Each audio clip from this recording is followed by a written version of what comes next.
start, shall we? Otherwise we're not gonna get any time started. Alright. We need to still follow a flight plan here because... Well, even if there's no controller online in my... No, there is a controller online in my sector now. Well, that changes things. We do have a controller now online, and we have an ATIS also. So, but we need to step through everything one after the other. One thing after the other, shall we? Right. What is the error message? Oh, it's complaining about not able to open keyboard device, which is fine because this is just WLX overlayer starting, which it generates a keyboard device, and it's like, no, I can't open it. It's like, yeah, it's kind of the point. Kind of the point of Wayland, but like I guess it's just getting confused. So let's get started one point after the other. Let's go from the beginning here.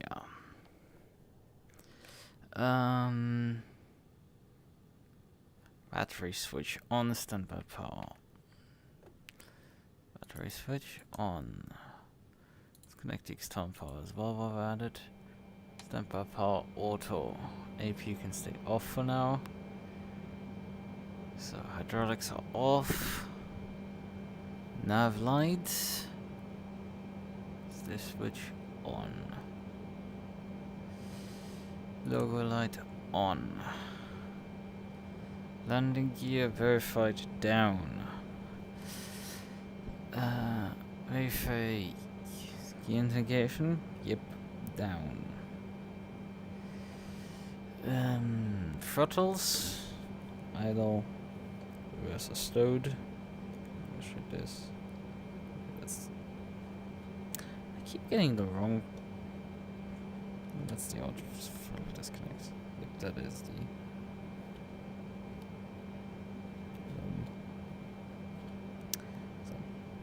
And yeah, it for some reason automatically deploys the speed brake as soon as you move this. I've mapped the speed brake button since Monday. I did that. It was a really good idea to map a speed brake button. Full control switches cut off. Yep, they're all in cut off. Okay. Good.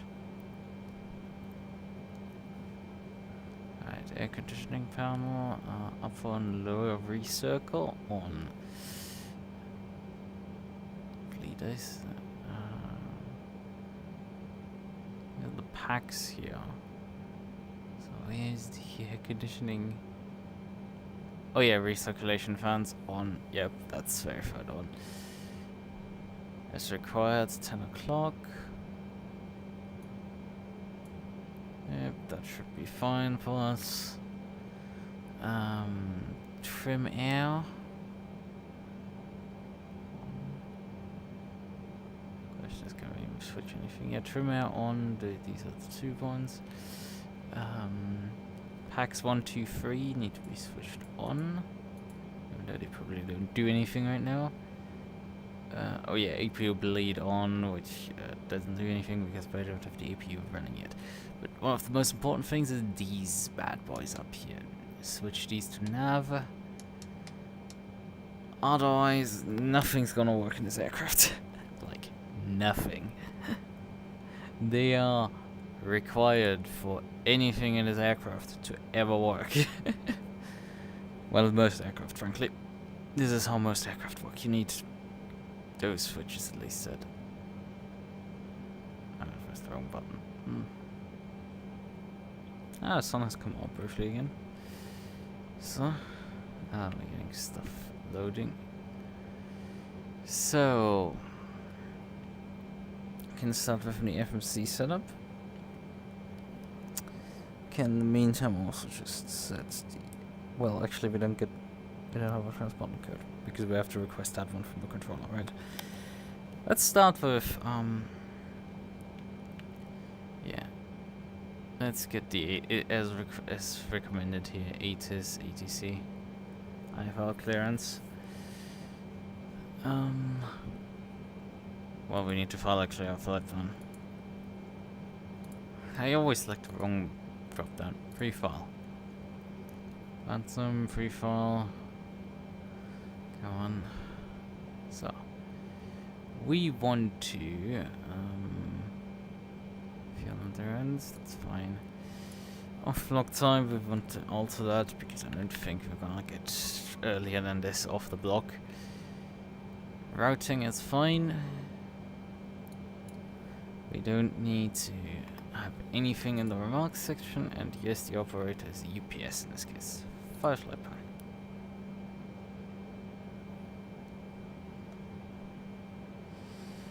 So.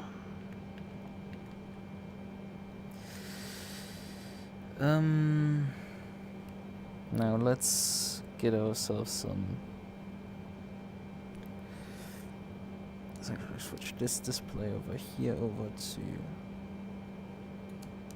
There's no button that I wanted.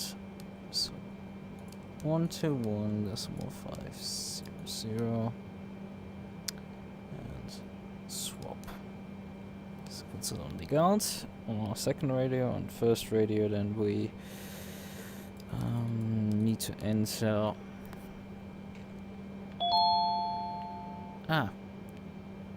We've got now a clearance. That's already pretty neat.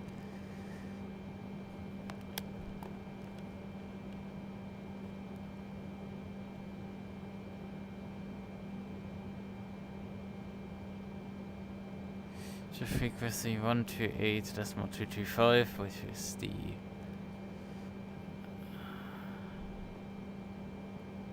destination route as filed. As you can see, altitude 370, squawk 7322. 7322.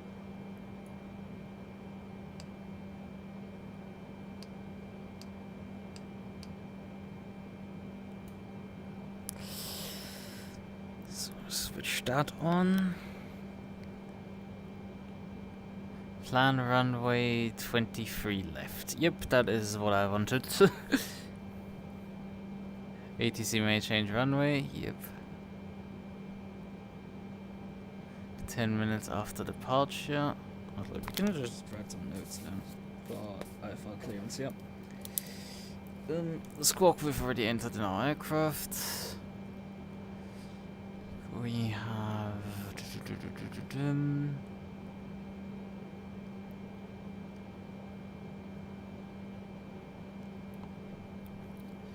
cleared.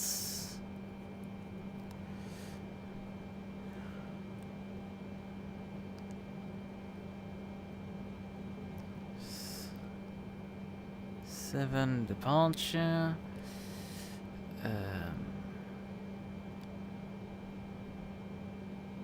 Via the nearest transition and nearest transition maintain 5,000 feet.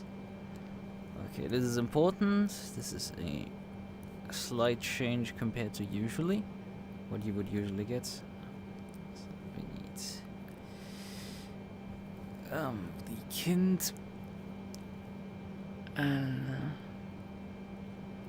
then departure frequency is 128 where is it? 225. Okay, hello there. Group C cars and Hatsune Miku. I don't know how these few things fit. Well, Egyptian pyramids as well. Sorry, Egyptian pyramids. Though we're not visiting the Egyptian pyramids, we're a bit far away from them. We made it possible, but we made it, right? And then expect also runway 23 left. Okay. Now we can close this. Oh, well, I didn't need to close on that one.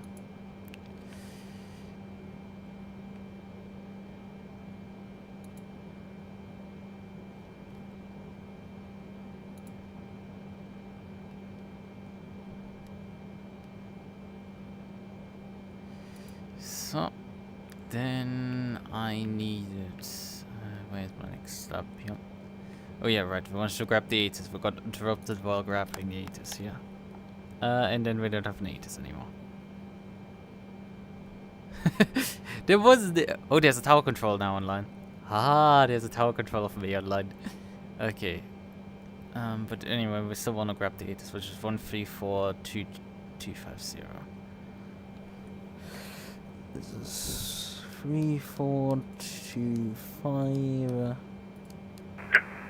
Visibility 10. Few clouds at 7,000. Ceiling 10,000 broken. Temperature 13. Dew point -4. Altimeter 3021. Power ILS runway 23 left and ILS runway 23 right approach in use. Departing runway 23 left. 23er. Runway 14 avail on request.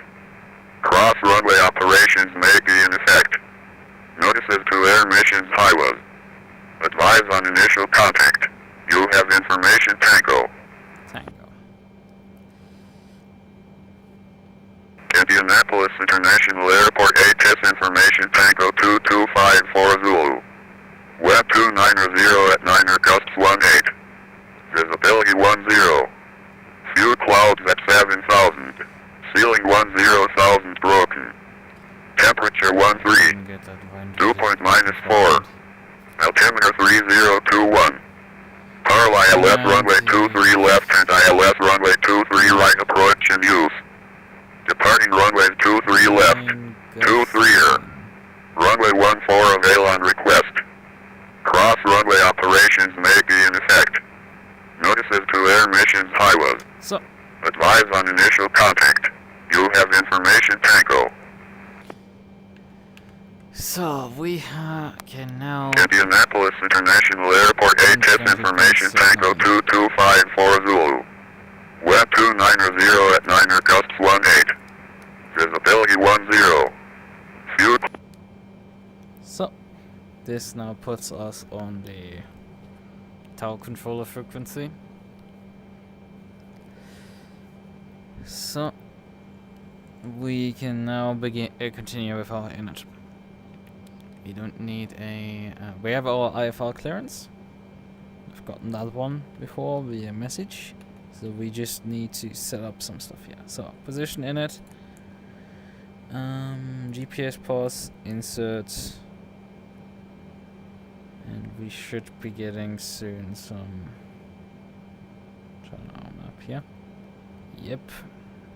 There it is.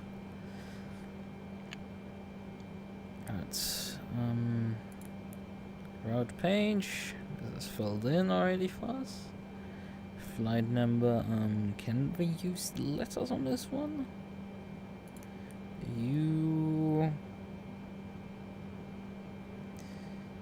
Where is it?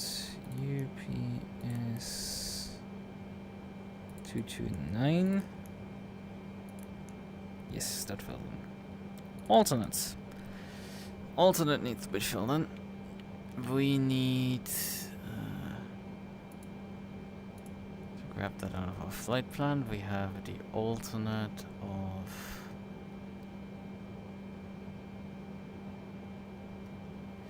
Where is our alternate? Listed on this thing. I forget sometimes.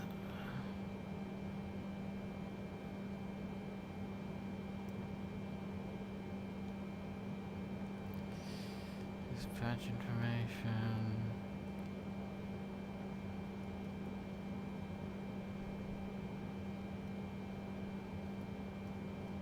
I can't find it. Where is it written down here? Like, I find the fuel for it, but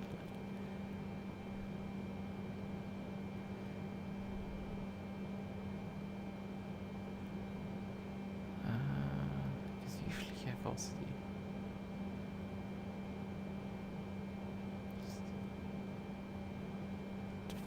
ATC clearance. Ah, there it is. Cybec. Right.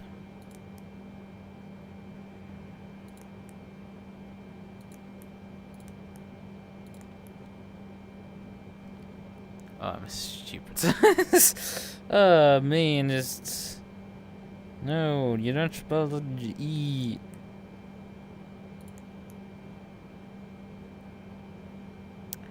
You fill in the fuel here manually? Because we can obviously specify the diversion fuel for this one.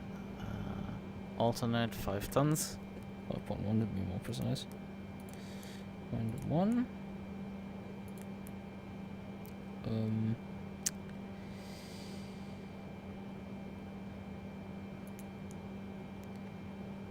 Okay, I guess you can't do this way at least. You have the divert now button, obviously.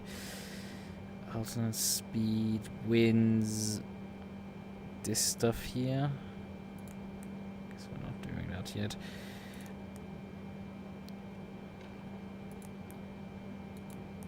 Yeah. Shut up, I don't want to enter this, obviously. Zero fuel. Reserves are 4.4. 4.3 more. Less than the 4.4. That makes more sense. Doesn't. 4.4. Cost index 60. Cruising altitude 370. We got cleared for that. Execute. So we've done most of this now, I think. Hasn't asked us for the alternate fuel, which I don't like too much. But I'm not too familiar yet with the flying this aircraft. It's still something I need to get slowly used to, right? So.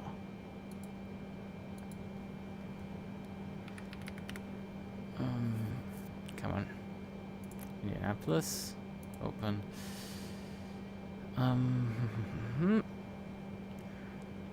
We need our... Yeah, we need our checklist right now. So. Also, we need to check the checklists here.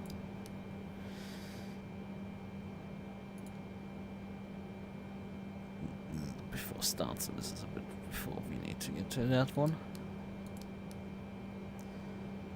We haven't even started the EPU yet, so we are just standing here menacingly. I mean, we can verify that we have enough fuel. Yeah, 31.1 tons of fuel. Right, in our flight plan here, expect a block fuel, yeah, 31.1 tons. Yes, this is in the aircraft as expected.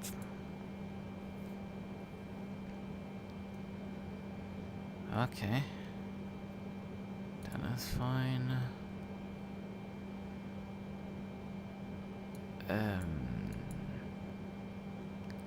Destination, and we need to program the departure and arrival.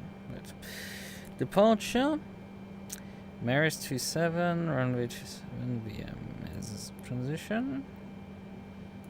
Yep.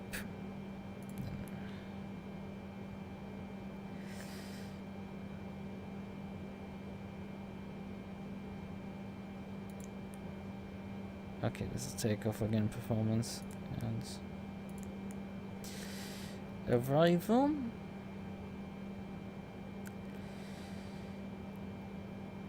Okay, there's the different RNAV. The question is, which one is which of these? Which is an interesting question to ask for the RNAV approaches, because one is the GNS approach and the other one is the... Because we have it here. Oh yeah, it's there, right. This is the Zulu, this is the Yankee. We will probably go for the Zulu because this gives us extra track miles for landing, and I do not need to get any more difficult than it is already. So if anything, this comes over the 50th transition. We check this one here.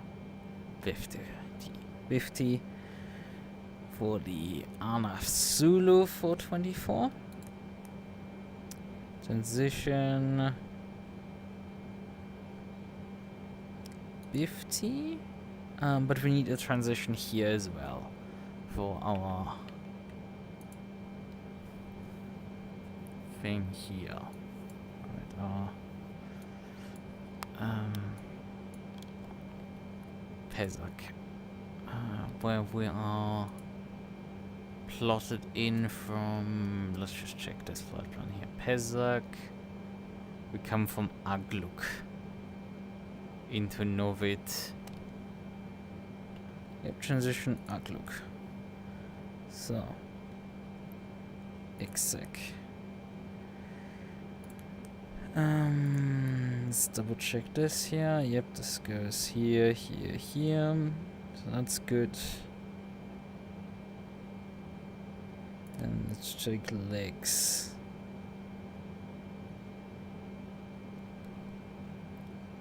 Let's maybe swap this onto a plan.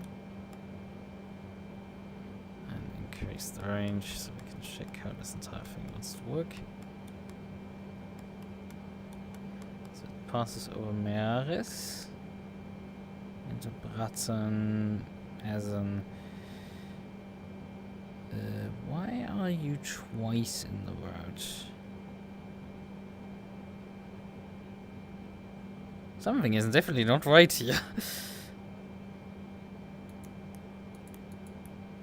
I have a feeling it programmed the departure sort of twice, and that's obviously not right. Oh god. Holy shit. If I zoom the range out, it will just lag my system to death. That's fun to find out.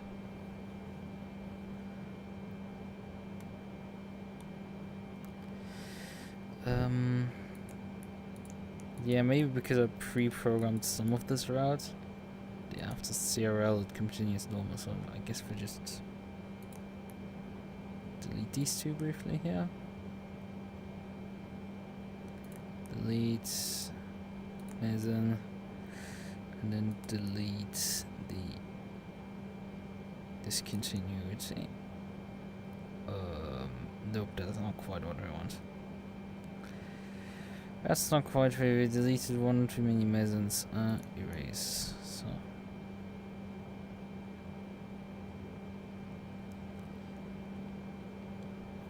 Yeah, this doesn't look quite like I looked at from the chart here for departure, right?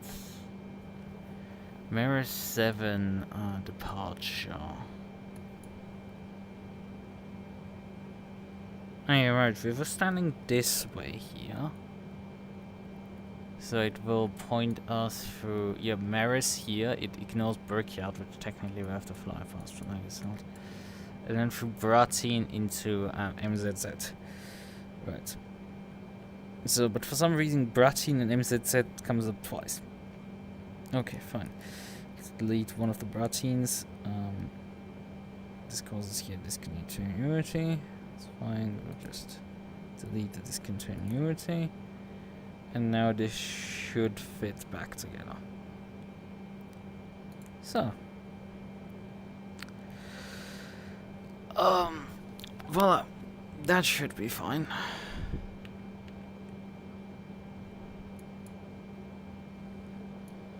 So, as usual in America, you get to depart at runway heading. And then climb out. So, take over. Climb. Oh yeah, we need then an assigned heading 210, 230, or 245. Maintain 5,000. Okay, that's an interesting one. 230. Okay, because we have our clearance here, we can configure this. And then one of the two headings here. I'm not gonna manually program the heading, and it's gonna be a bit too much work for me into the flight computer. We're just gonna expect it to figure that one out on its own.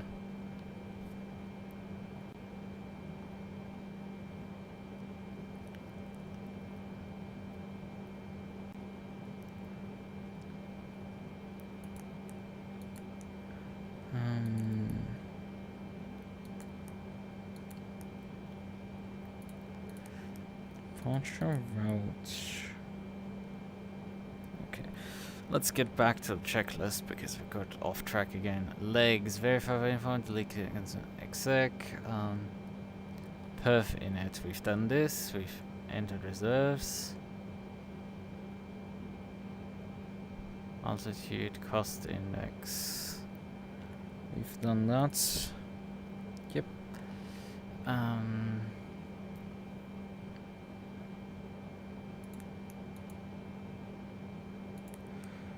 Then go to the thrust limit.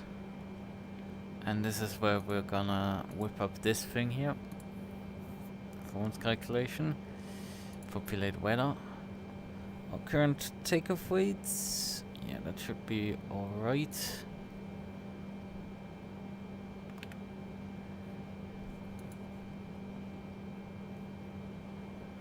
And the pressure is technically 1 psi too high here, but it's not making a difference.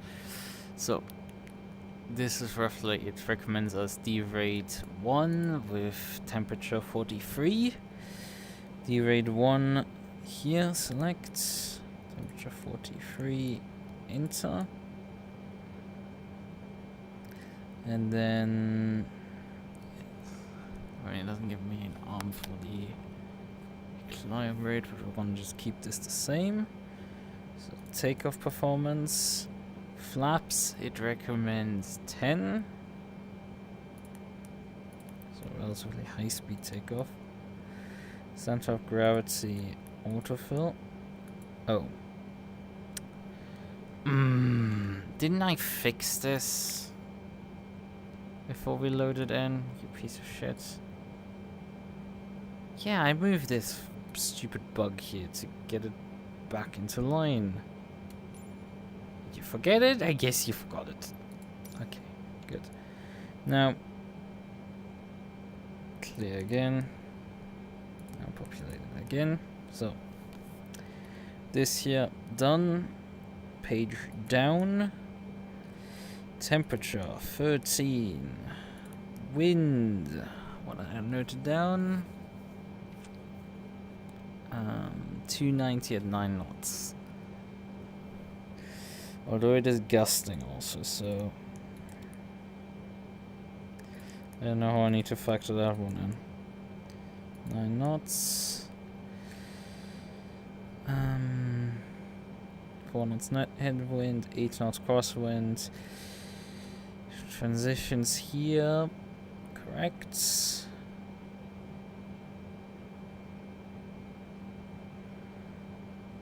Good. Now go back. I keep doing that mistake. That's an easy mistake. So this is all here. Our VREF speeds, or V speeds here, they are a lot lower than what this calculated here. A lot this time around. Like 138 V1, 150. Well, we're configuring still. Although the V1 speed is a lot lower than the something is sus here. We're gonna go with the V1 speed here because this is lower. But we're gonna go with the higher VR speed. V rotation speed, and we're gonna obviously also go with the higher V2 speed. And we're gonna set the V2 speed here.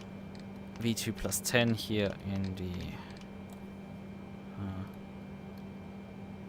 speed bug because you need to, because that's pretty important for in case of engine failure.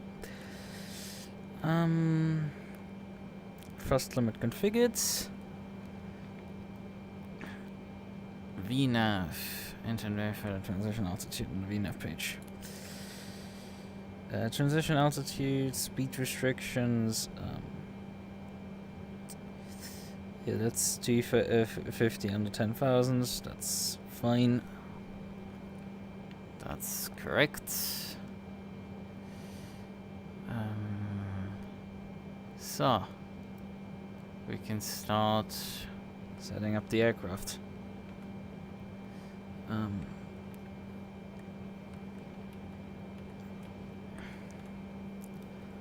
start doing new before I start up checklist, effectively. So, APU can come on.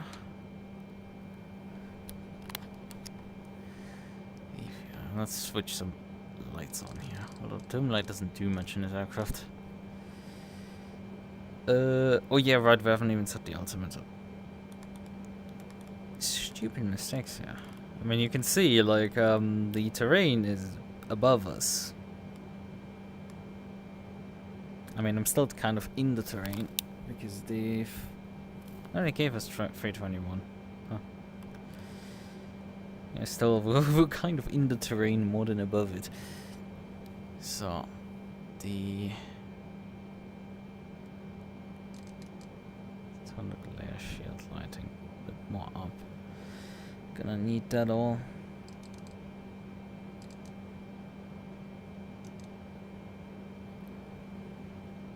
Some light. So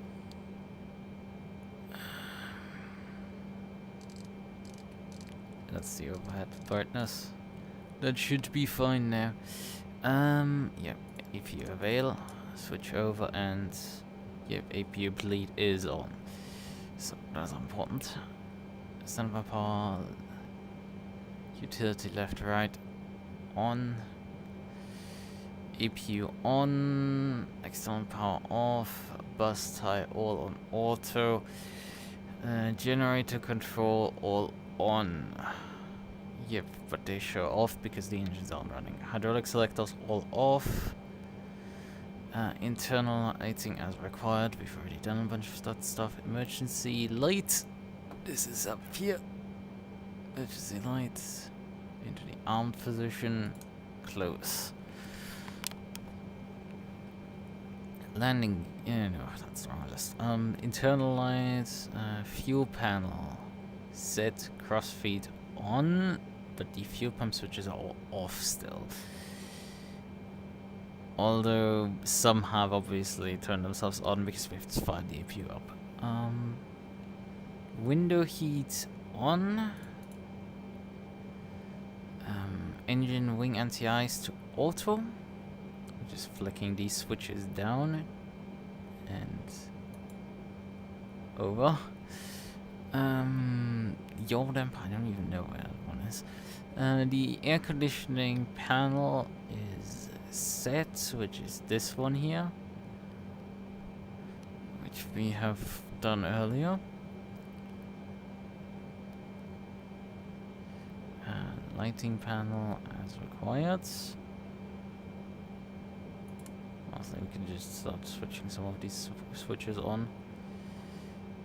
And switch the beacon light on beacon light. Altimeter, we did that. Weather radar, terrain, stuff like that, we're not interested.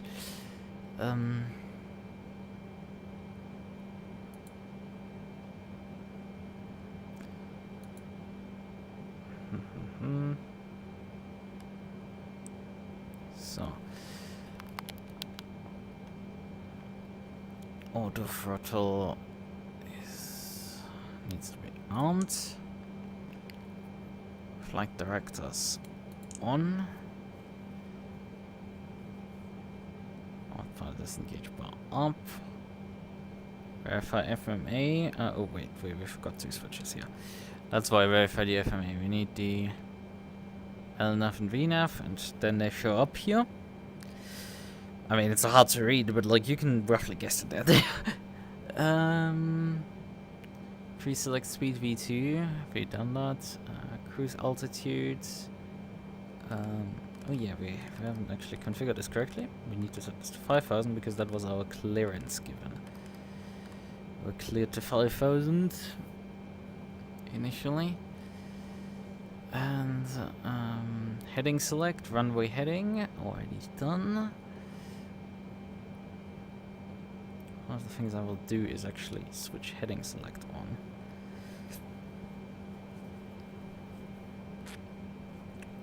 This flight control as desired. Oxygen must. Captain display brightness. Display brightness. Done. Brake selector rejected takeoff. Fuel quantity, we checked that earlier.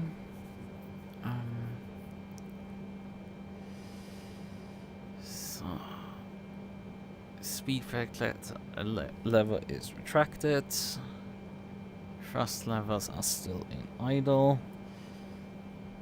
Flap lever is in idle. Fuel control switch is still cut off. Transponder is let's switch that into TCAS array, which is technically a disagree from the procedure, but I prefer having it on and not forgetting it. So, seatbelt sign for the 0 passengers we have, and pre-flight checklist. Checklist display, come on. But I think we've already done the normal menu. Pre-flight checklist, we've already done that one. We're already at this one. It's done this. Takeoff speeds. CDU pre-flights. We need to get our clearances now.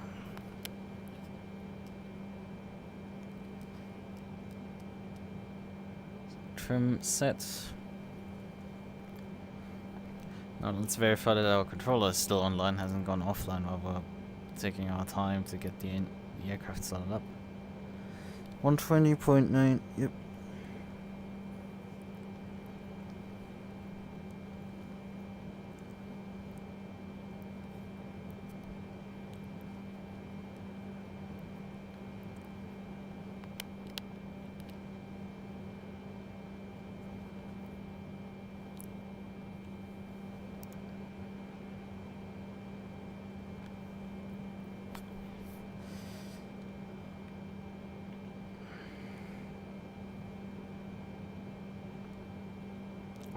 UPS 229 radio check.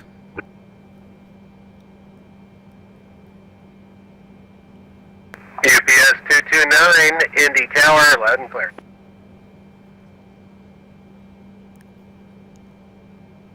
UPS 229, request push and start. UPS 229, push and start, your discretion. Information Tango current in Indy. Information Tango already. I'm pushing back at my discretion. I will call you when ready to taxi. UPS 229. I will still. I forget that like you don't technically need to call for this, but like it's fine. It's good. So let's go through the engine startup checklist.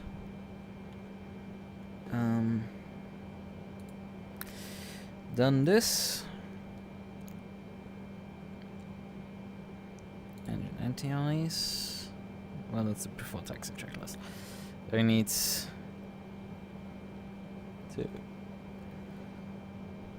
begin our engine startup then. Do we have anything else that we need to do before we... APU is on, external power disconnected. Hydraulic pumps. They need to always switch to auto. Only I can be switched on. Fuel pumps all on. Based on those fuel tanks that we have fuel in, which is these here. And then beacon is on. Stab trim is set. Rudder trim is at. Did the aircraft just spawn into me?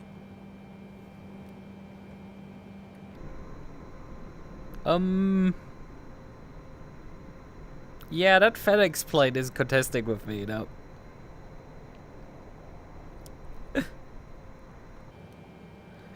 I was like, huh, where's my rudder trim? Like, why there's the aircraft inside of me?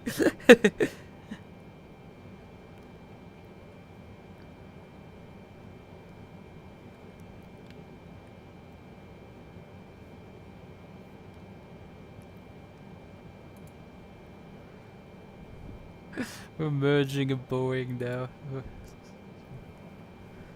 What is that? That is FedEx. Yeah, he's online for a minute now. He hasn't checked it like I'm standing on that stand already. I've been standing here for like half an hour already. Like, it's not like I've been there since like 5 minutes ago. I've been like here for a while now.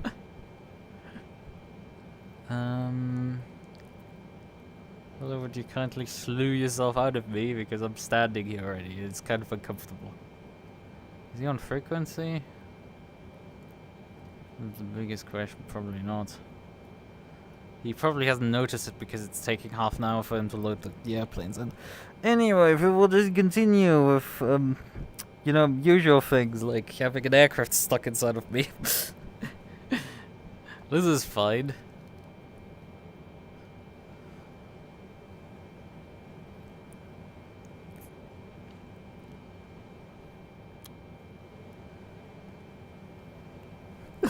Yeah, it's a bit funny having like the... Yeah, I wanted to figure out what airplane he is actually.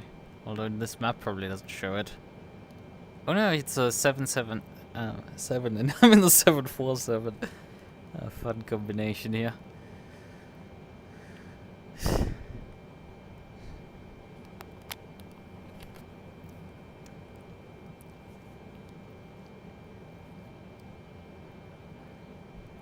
So, we have set the transponder, we've set the seatbelt sign, we can start push back and starting engines.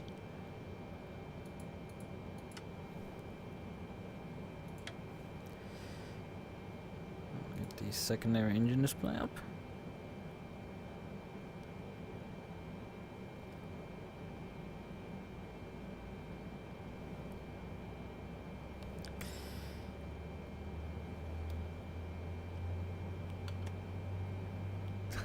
So let's just not care and just move. I mean, you can't see him when you're like inside of him, which is probably why he can't see me.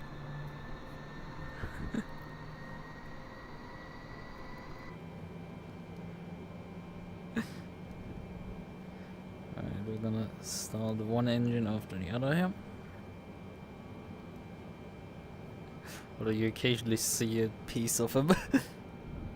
We're doing a straight pushback, just get out of him. It's fine. Hello, tail fin. Could you kindly go? I need to do stuff. Let's start the fire up of the second engine. Although the first engine is still rolling up. But we're gonna be here till tomorrow if I wait for every single engine to start up.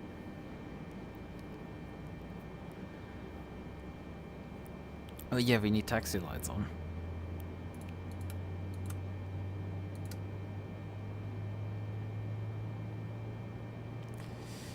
We kind of need these.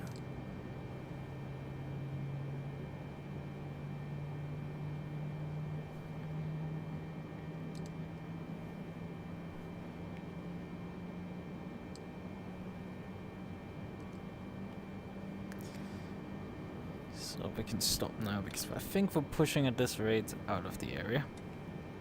So, second engine is coming on.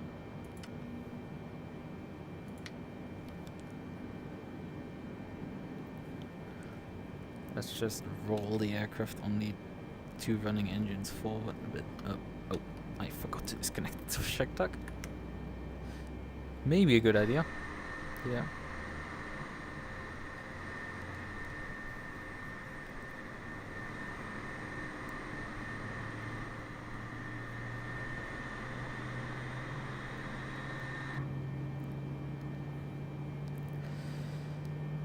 Okay, we need to switch the bleed air on the engines. Start it up. Engine number 2 coming up. Let's switch engine number 1 on.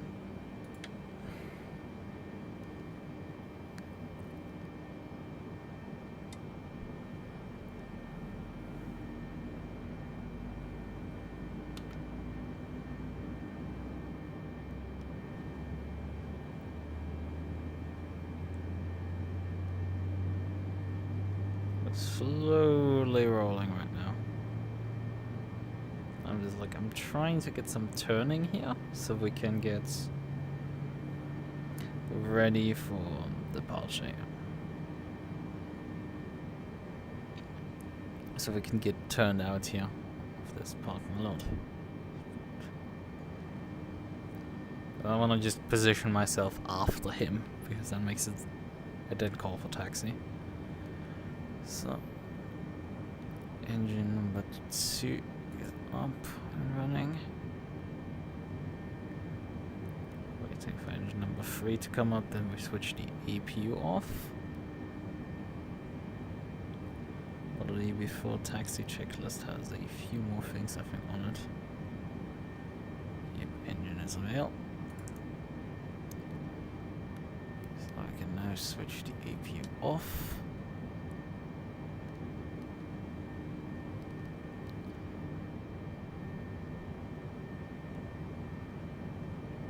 Open checklist.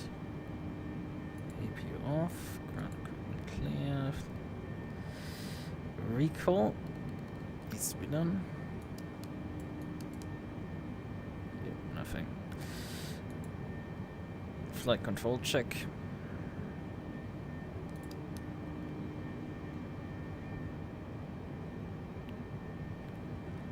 Check, do we have the spacing in terms of our wings? Or do we clip him again nearly here when we turn off our taxiway? There should be really enough space to fit in this aircraft here.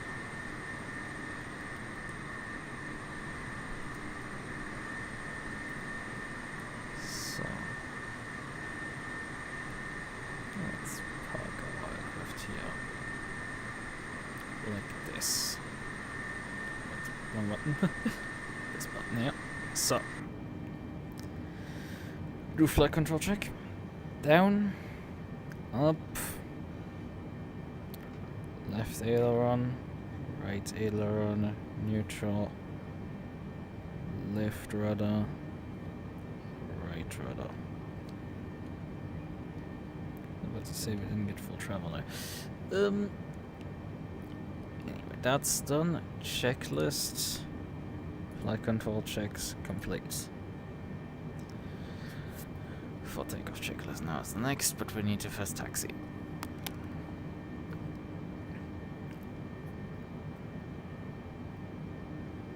So.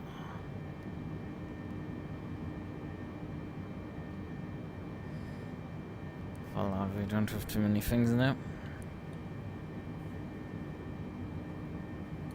Next page probably we need first.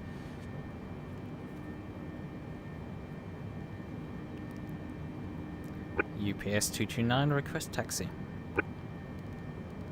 UPS 229 Indy Tower, runway 23 left, taxi via Delta, Delta 1. Delta, Delta. 23 left. Taxi via Delta, Delta 1 to runway 23 left, UPS 229. So. Right.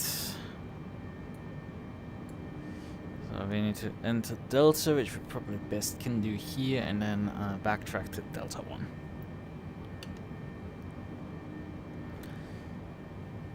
Right. This is gonna take a moment, because taxiing the aircraft is very slow. I can definitely tell you that. This takes forever.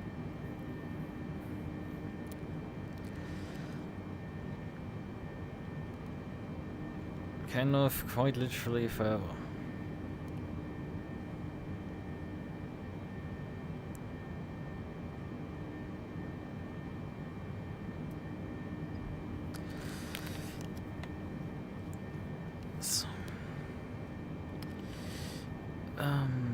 What's the bank angle right now? Auto gives quite some extreme back, so we will stay with 225.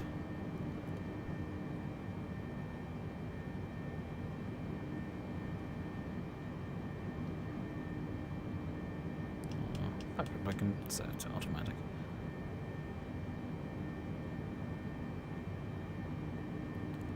Arm still.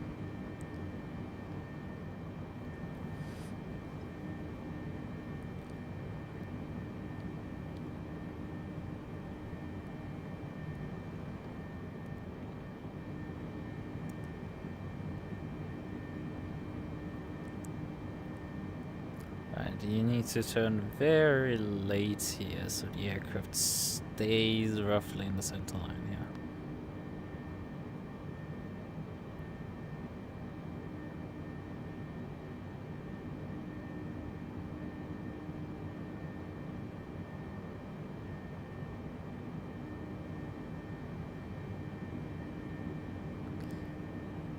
Also, it turns very slowly at low speeds. So let's just up the engine power a bit here, so we get a bit better turning here.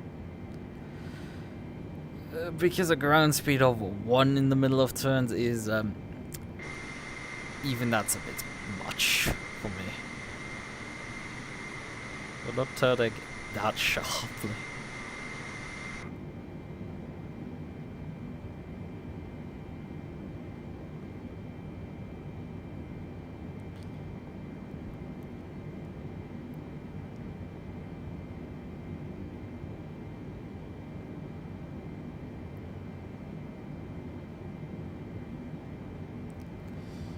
Plane shows the FMC airspeed at 0.4 Mach, which is, you know, a bit fast.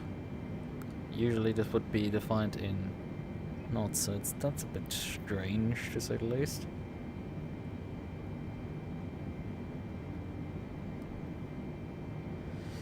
Yeah, we're taxiing here slowly but surely to takeoff position here. Oh yeah, we need to trim in the next frequency, or departure frequency.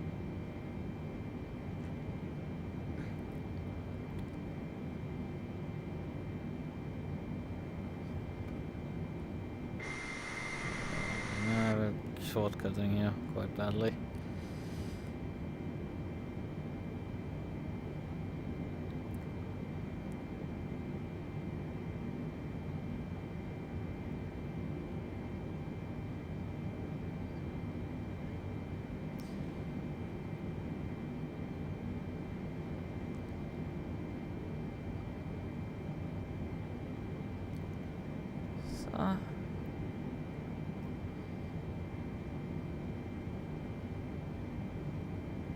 Oh yeah, we can.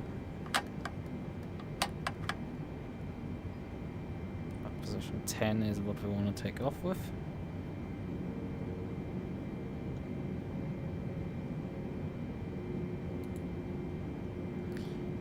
Departure checklist. Definitely keeping that one up.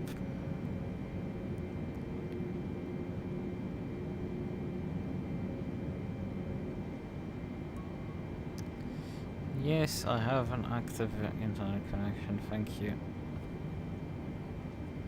UPS 229 Heavy, winds 280 at 06, turn right heading 245, runway 23 left, clear for takeoff. Turn after getting airborne to right to 245, and then cleared for takeoff, UPS 229 Heavy. Right, yeah. So we've been given a right turn after departure. But it's first fun to just still get the aircraft just barely to its fucking takeoff position. I told you to go to this screen. Please, thank you. So. Because yeah, this is the E245 heading here. Structured here, you fly first.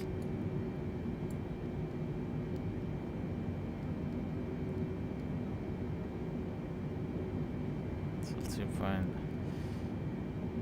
3 DME.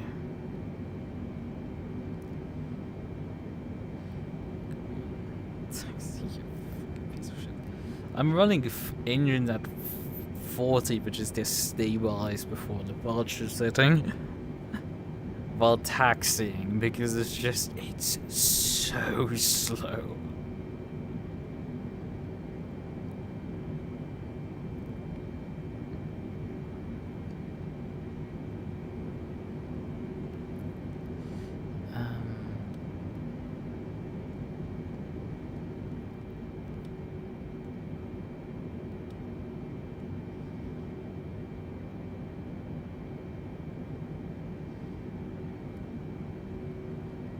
always take forever. I mean, even with these settings, it's still... we have a ground speed of 1 in the middle of the turn. It's gonna take forever here. So if we wanted to tune actually departure frequency.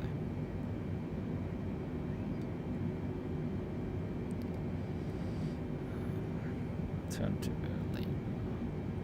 Briefly a bit forward and then turn. Track this. Parking brake. Let's verify out into the departure frequency briefly. This is 122, I think. It was 128,255. 128,225. Not swapped yet. We need just entered. And then we need to zoom out a bit here. I guess we will just go with fields when we need to start our turn here. And then start the... I guess we could just fly that manually. Because it's easier to just free tune this one and then just fly manually the heading. So let's start our turn. Right. I think we have everything now.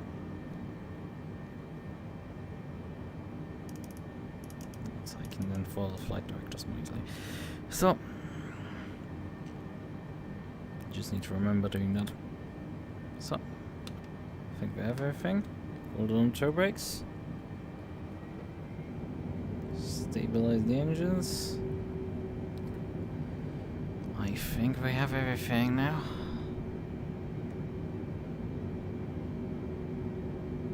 Oh yeah, landing lights on. Nearly forgot this.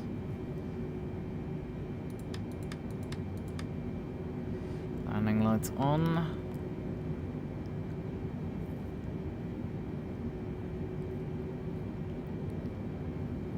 So, and then take off.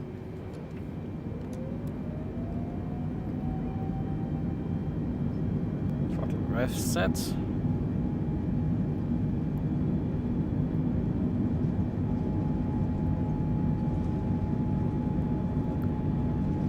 knots.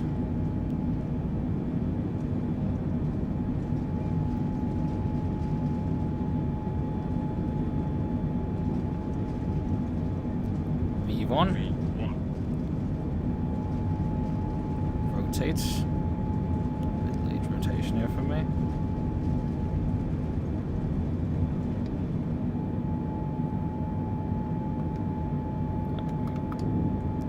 Classic me, getting the fucking button wrong. So.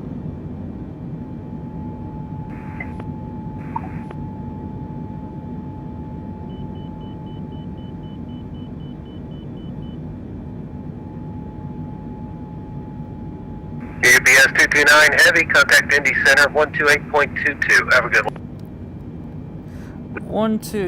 Contact Indy Center 128.225. UPS 229 Heavy. Have a good night. See.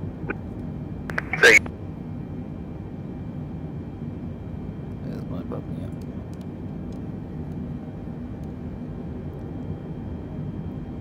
yeah. UPS 229 Heavy, climbing through 3,000 to 5,000. UPS 229 Indy Center, radar contact. Climb and maintain level 370. And maintain present heading for now. Maintain a present heading, climb to flight level 370, UPS 229 Heavy. Actually, UPS 229, I got a lot about the altitude. Climb and maintain 13,000 just because of airspace. Climb to 13,000, UPS 229 Heavy. UPS 229 Heavy, turn right, direct mirrors. Turn right, direct mirrors, UPS 229 Heavy. We're pitching up a bit much right now still. We also need to start getting the flaps in. Indy Center, UPS 1236, ready to go 35 left. It's 36 Heavy, Windsor 207, RNAV to road, runway 35 left, clear for takeoff. RNAV to road, 35 left, clear for takeoff, UPS 1236 Heavy.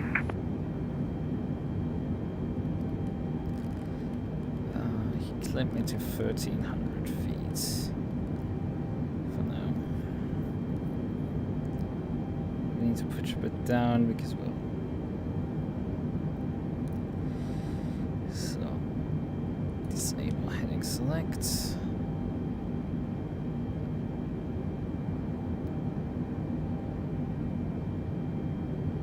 No, we still haven't enabled.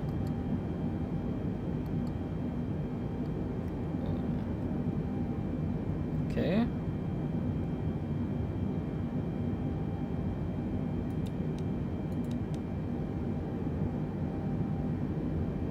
I don't quite know how I'm gonna get it back out of that boat.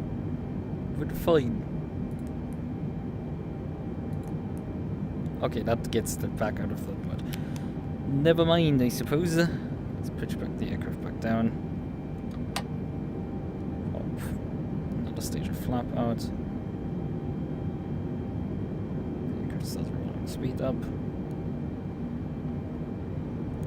We're sort of rolling below the horizon. Yeah, we're descending. Fuck. That's like the worst thing you can do. In any case.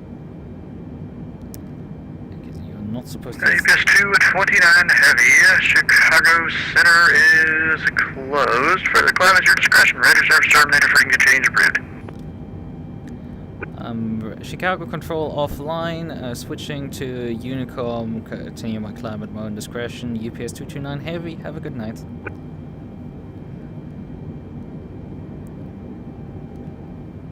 Right, that's one stage of flaps we need to pop. Right. 10,000 passed. Can switch landing lights off. And taxi lights also. Need to roll a bit to the right here. To back intercept stuff here. Pitch a bit down. Just to get back up to speed here. And frequency change. Indianapolis, Santa Delta 603 with you, follow 630. So, oh fuck. Jesus. While doing that, I should have just fucking switched the... I should have just switched the autopilot on. Dumbass. So... let's climb to 22,000 for now.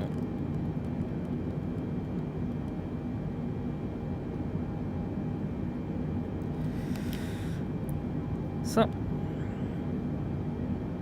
have to actually maybe trim a bit forward because the aircraft was requiring quite a bit of...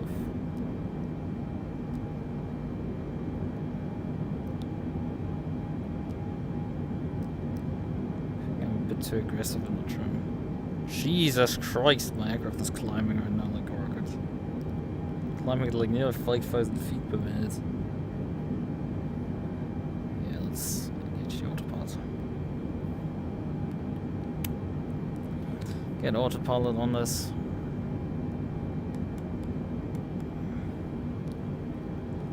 Throttle rev is still engaged with climb 1.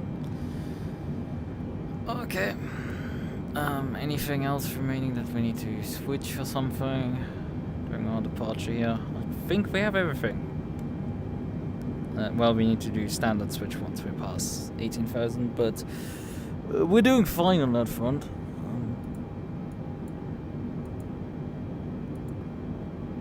Oh god, that was a bad decision. Just pressing that button frees the entire sim up for a moment. I kind of wanted to just switch it off, so I don't have to deal with it. It's not so fucking great, because you can't really use it, it doesn't work really well. Especially for cargo ops, so... here, this is the descent checklist again, so we don't need it. Fuel. drawn out of the main tanks here. No fuel in the centered stab trim tank. That's fine. Air system. Functional. Flight controls, that's... Gear is up. Doors obviously locked. Hydraulic system is running. Electrical system is working. Good. Now we need to execute the standard switch and configure our cruise altitude. Yeah, it is a bit annoying, this thing. It will... So.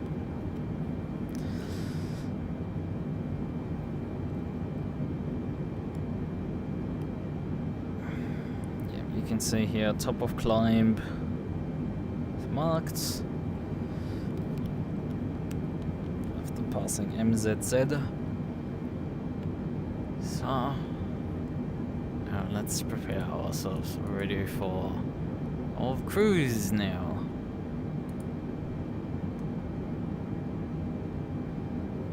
Expected airtime about 2 hours. So we will probably arrive over there when they're shutting down, which is great. I wasted again enough time to run out of time in the end. And it's also getting dark outside. Brilliant. But we have a flight. We're getting airtime with this aircraft.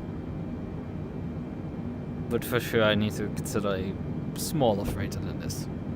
It's just, the issue is this thing has a stupid range. So I guess it might just be a great idea to just continue flying this thing here for whenever I need to cross the pond and use smaller aircraft for actually moving stuff around from different races. So I do need to also sign up actually for the event that I was planning to race in.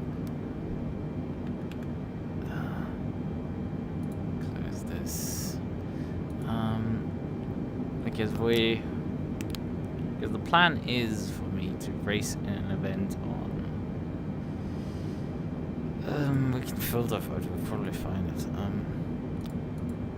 Upcoming game Setro Course, not Setro Course PC, Setro Course Competizione PC. Participation tie, what was that? Championship however as a flag. So can't do this here because, well, about that.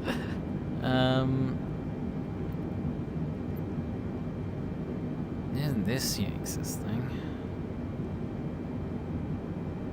But the plan for me was to drive this here, the NLS GT3 Cup, Cup 3 series. It's not like popular or anything, and I don't quite know why they're running a Cup 3 series that is Porsche Cayman only. Right? It sure is an odd choice, but I mean, it exists. Also, I think it has way too many races, like... Also, yeah, this thing goes into October. Does that run every 2 weeks, or what is the schedule here? 2 weeks.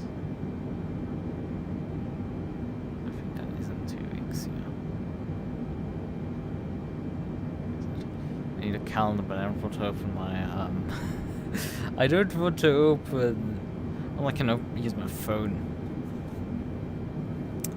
because I don't want to open my calendar on stream for quite obvious reasons, right? Although I don't have really anything in there right now. So, first round is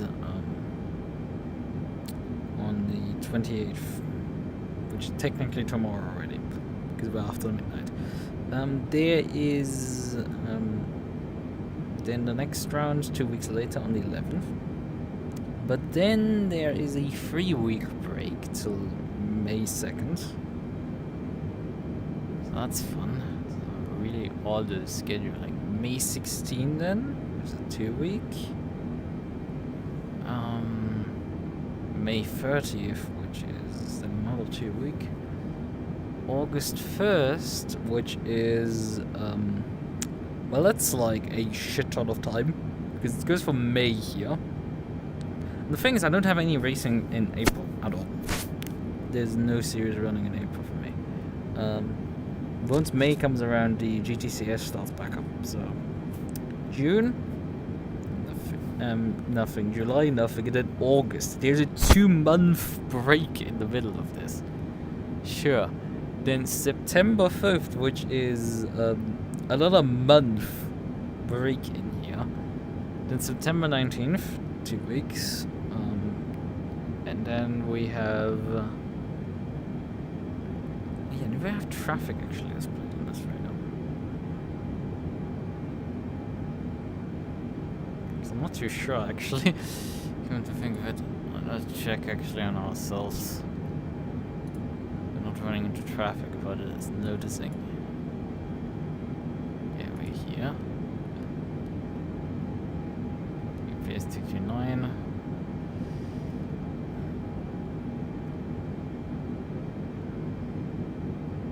Yeah, I think there's the FedEx flight that had spawned inside of me.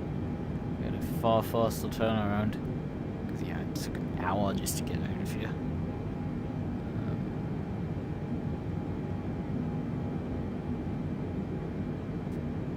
Sure. Right, yeah, he's flying somewhere else. Flying northbound here. 1 hour 37 predicts.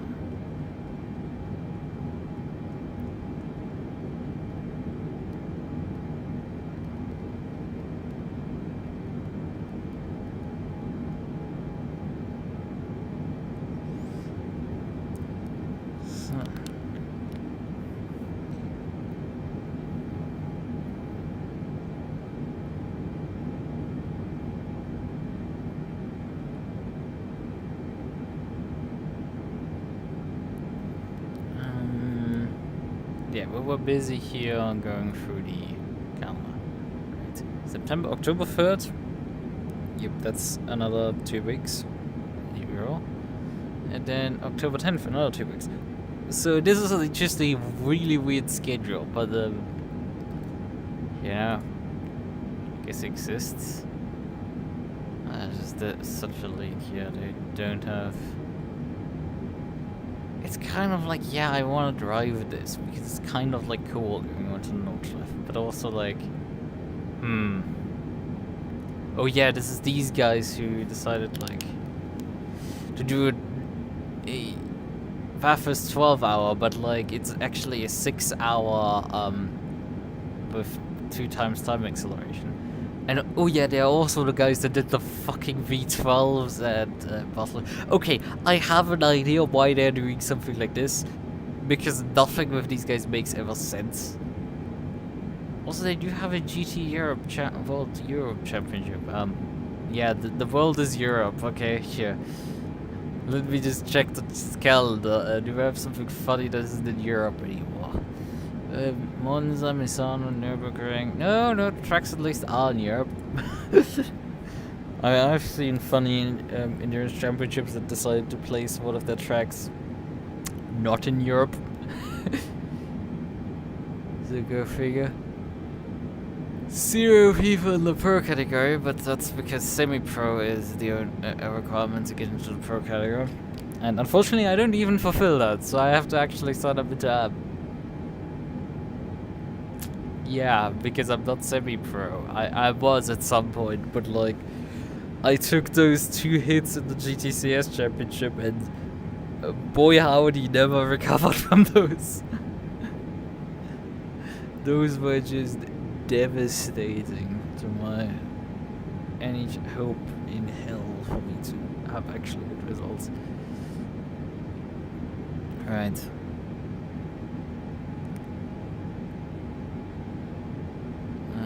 We turn those lights off. That's briefly here too. I think we turn this light off.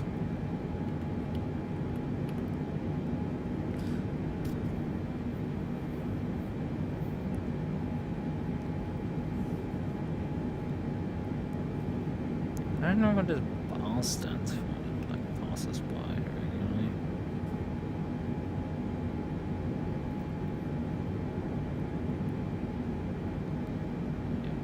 Speed.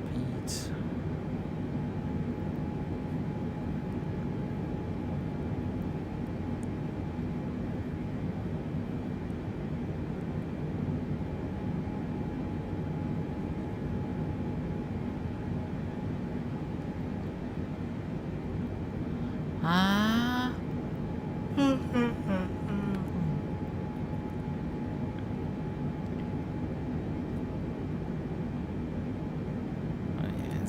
Series, yeah. Anyway, I mean, I need to still get back to Europe one way or another.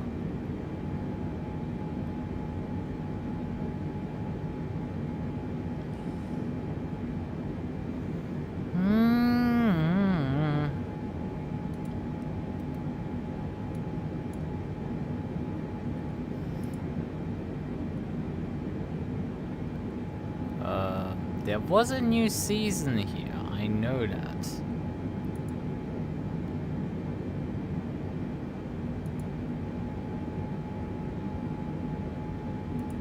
I know very well it existed, so like, where did it go? Did they get rid of it? Wouldn't be the most surprising thing to have happened that another league nuked the series I was driving in, but... Race events this year.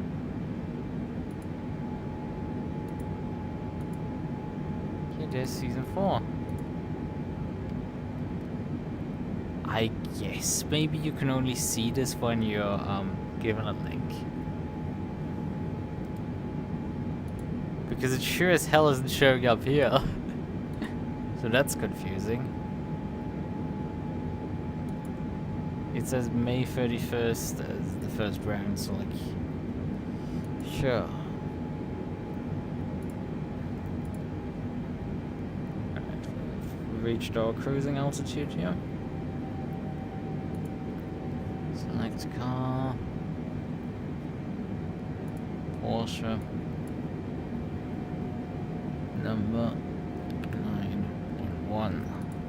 Factory Porsche team. So far, it is still Team Morpha. Across these two, agree. It's also very fun, but like...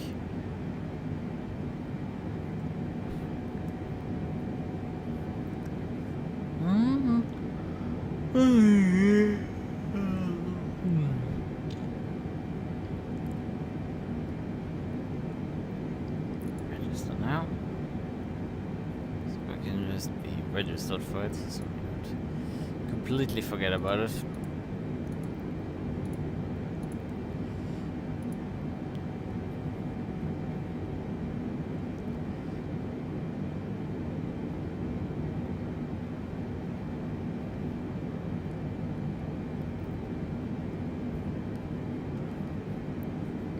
BMW M2 Mini Cup.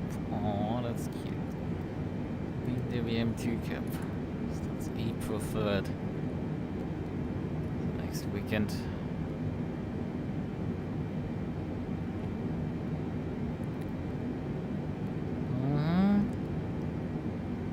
Races is half free. That's neat. And one round in the... Oh, that's a calendar. That's packed with good races. The only problem is 2.7 rating means, yeah, because people like that are on the ground. Ah! We got hit with a... 119.875.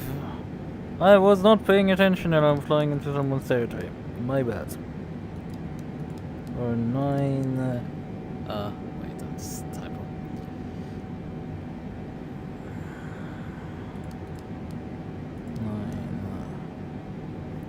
875? Yeah, 875 is just very fast. Legion 334, Cleveland Center. Okay, go ahead. Legion 334, contact Boston Center, 123.75. Yeah, I completely slapped on this. Oh, pain pickle.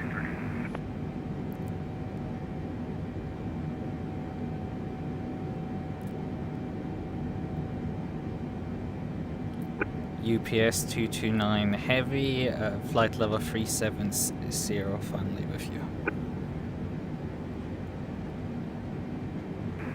UPS 229, Cleveland Center, hello, radar contact about 30 miles northwest of the flag CDVR, flight level 370, welcome.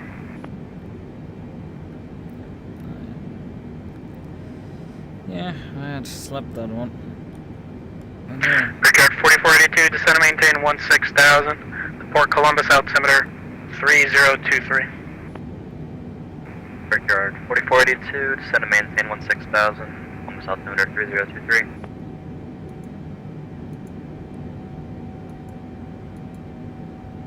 Delta 2258, cleared direct upon set. Cleared direct upon set for Delta 2258.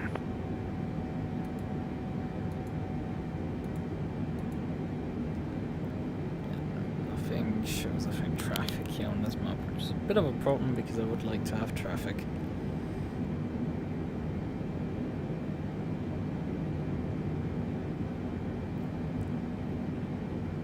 Most can do traffic, so fuel check. Because currently both engines are running off a shared fuel supply.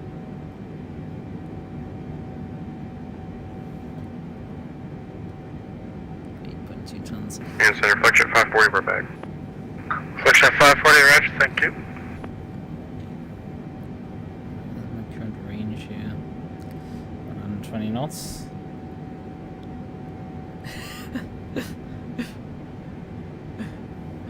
Nah, we're not turning around. We're flying to Quebec. Also, I'm not carrying any passengers, I'm only carrying cargo.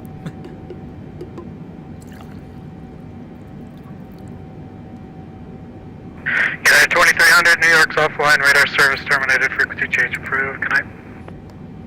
Over to Unicom, United 2300 Heavy, thank you.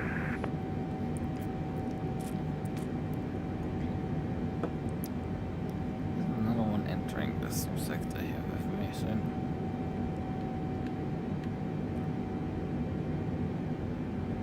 He is flying 2,000 feet above me. But yeah, he's gonna cross over us at some point. Cleveland Center, Little Walker 3997 with you, 16,000, about 25 to the south of Ithaca.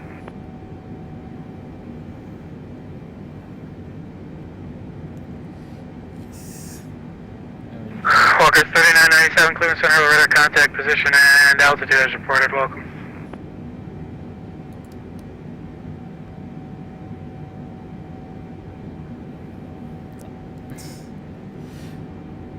So I was, before I got rudely interrupted by my own incompetence because, well, the controller had to contact me because I was flying into his territory without having contacted him. Because this section isn't controlled. Cleveland Center, this is Sun Country 8766 with you at Detroit on the de-ice pad, requesting clearance to Bradley International Airport. Sun Country 8766, spec PDC. I'm gonna exit his controls. Cleveland Center, United 810 Heavy, flight level 390.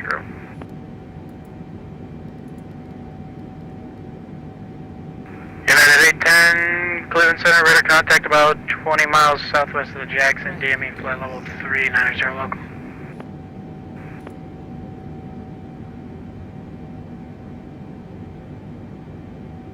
We don't have a flight plan, I think, because yeah, no flight plan, which means we don't know what they're actually flying. That's an A321. This is 777, and I'm flying. Walker 3997, the Rochester area, altimeter 3016.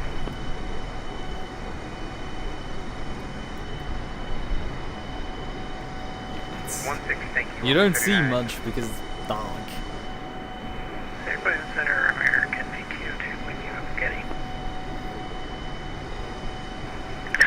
American 1802, Cleveland Center, hello, descend via the Roland 2 arrival. Cleveland landing north, and the Cleveland altimeter 3023. Alright, we'll descend via the Rebel landing north. I mean, we're flying here. Is it Detroit already where we're flying over? Not really. It's not an American city actually. It's Cleveland Center, Pelican 1496 with a request. suburban area, I would say. Pelican Detroit is actually in front 1496, of go us, ahead. in fact. We're just about to exit the Cleveland class Bravo. We'd like to cancel flight following. Bravo 1496, roger, squawk, and maintain VFR frequency change approved. Squawk maintain VFR, frequency change approved. Bravo 1496, thanks for the ATC. Not a problem. That's the VFL traffic down now, I think. Oh yeah, there's more. There's 4 of them. There's 4 guys flying down there. Cleveland Center, hello, Blue Jet 521, Detroit 80 Yankee, clearance winter lines. Blue Streak 5372, contact Indy Center 128.22. 2822, Blue Streak 5372. Yep. Jesus. Yeah, this is this guy crossing over.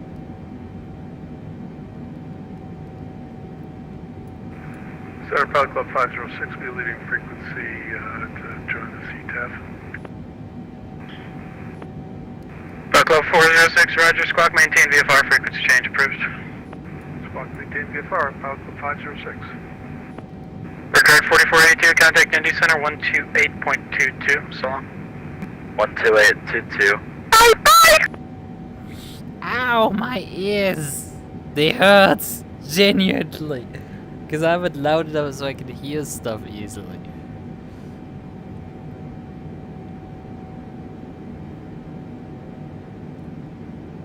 Which one is actually the Detroit airport? Air Canada 772, contact Boston Center 123.75, so. I think it's this one. No, okay. 123.75 for Canada 702, good night. But yeah, these are 2 also airports, but this is the center airport. I've flown out of there with the DC-3 before.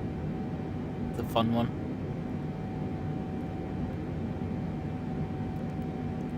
Sure is a fun one.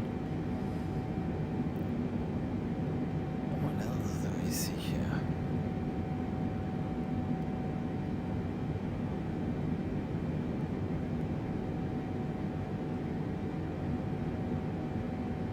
Cleveland Center, hello, Blue Jet 521, Detroit 80 Yankee, clearance winter lines.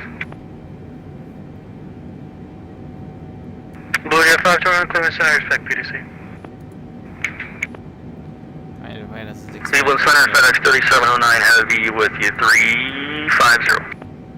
FedEx 3709, Cleveland Center, hello. Welcome. Yeah, that's the guy that clipped into me. Thanks. The beginning. Flagship 540, contact Indy Center 128.22, see ya. 2822, Flagship 540, so long. Yeah, this guy, yep.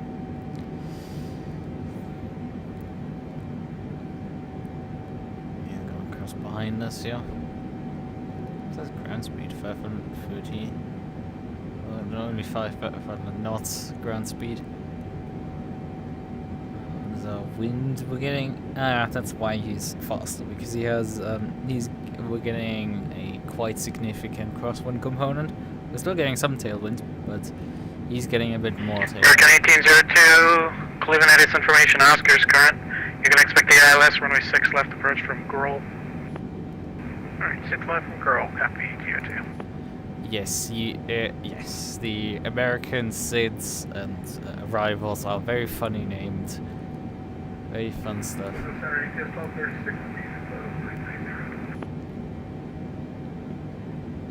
UPS 1236, Cleveland Center, hello, I show you about 300 feet below flight level 330, just confirm your standard altimeter. Yeah, we just confirmed it with Indy Center, we're climbing down. Roger, welcome.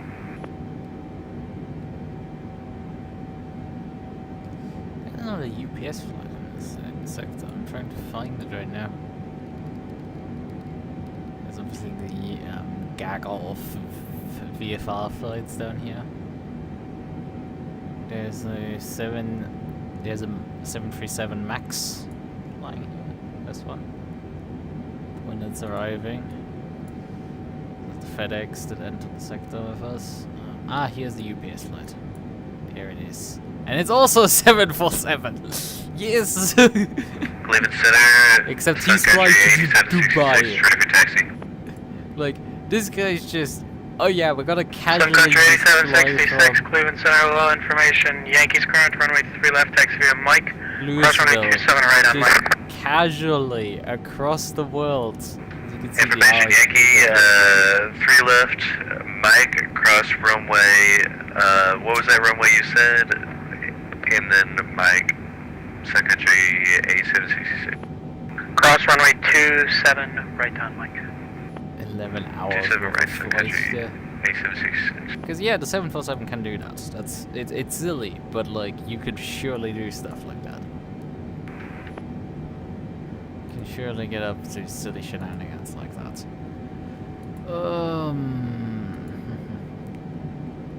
But yeah, I was scrolling through events to actually do this coming month because the GTC S series I drive in will not start up till May, probably end of May. Because of Amigos not deciding to not host ACC events anymore, I'm sort of stuck slightly.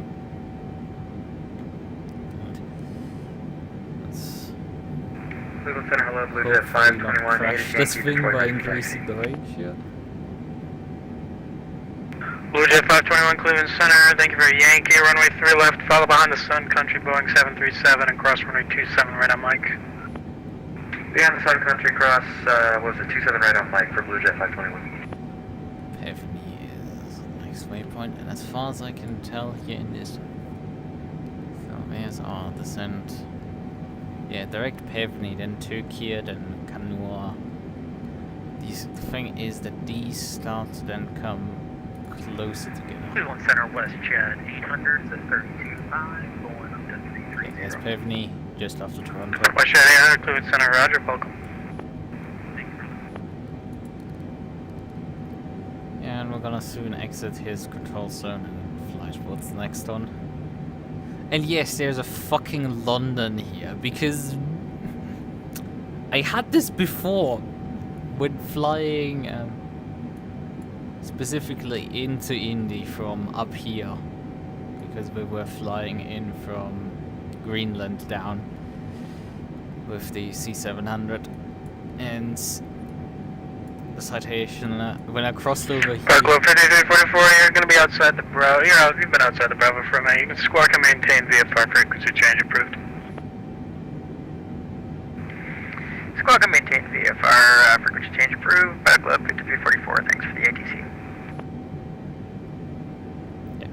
Yeah. But yeah. Mark 1802 at Grohl, clear the ILS, runway 6 left approach. Yeah, I was flying in here, and somebody got cleared to land in London, and I'm just like, wait, what? Because my first leg also led me through from Cologne up through Great Britain, so I had the London controller for a brief moment, talking stuff through, giving people clearances to land in London. It's like, yeah, there's London. And there's Hamilton. Coincidences, I don't think so. Very funny stuff. Yeah. Playing some ASMR sounds nice to relax. I don't know. I mean, we have a few bit more time here to fly, about an hour. And now we will already start descending. And I may get a panic attack because I really do not have much experience with this plane. I do not know how to put it into an RMP approach. I'm gonna have to fly an RMP approach, as far as we can tell. So I'm still waiting right now for them to give me the frequency change to Unicom again, because we're about to exit his control zone, as it might be visible here on the map. Because of the UPS plate. Just about to exit this green area.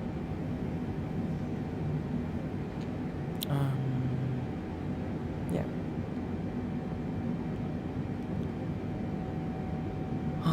Cleveland Center, hello, Rockfish 6456 with you, flight level 400. Cruise 6456, clearance center, hello, radar contact just north of the Keating VOR, flight level 400, welcome.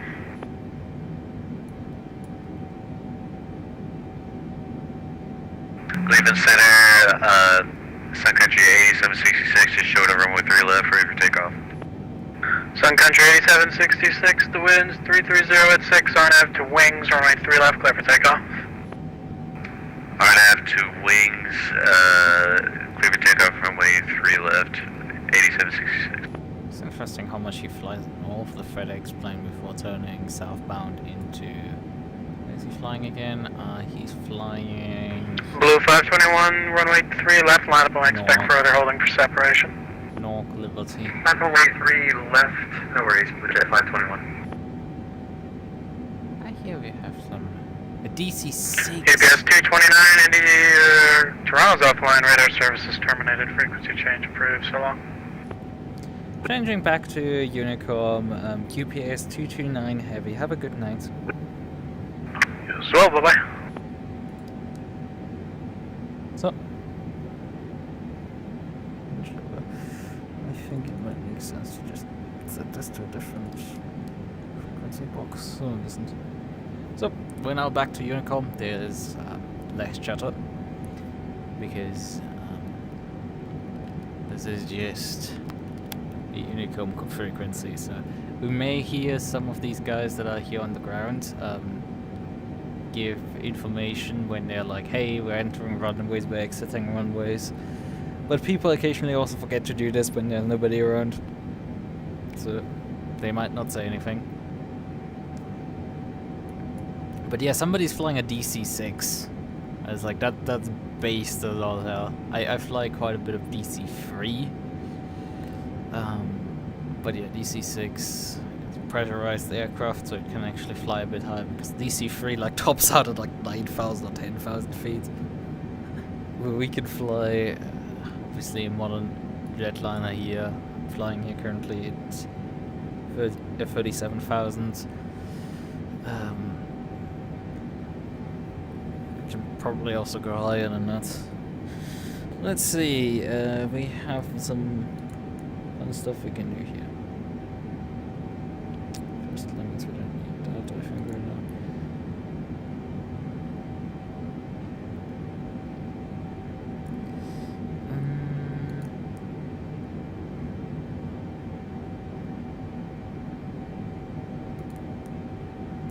Enough here.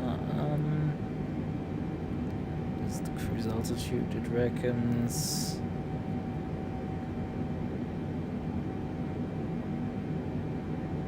Yeah, maximum this can take is right now 408, but that's, and the optimum it says is 372 right now. But this will slowly rise as we burn off some of the fuel out of the aircraft. The aircraft gets, as the aircraft gets lighter, you can fly higher more efficiently. So that's how that works. There's my fuel button, there's the fuel system. So we're gonna relatively soon switch out the booster pumps on the main tanks, so we're just gonna run off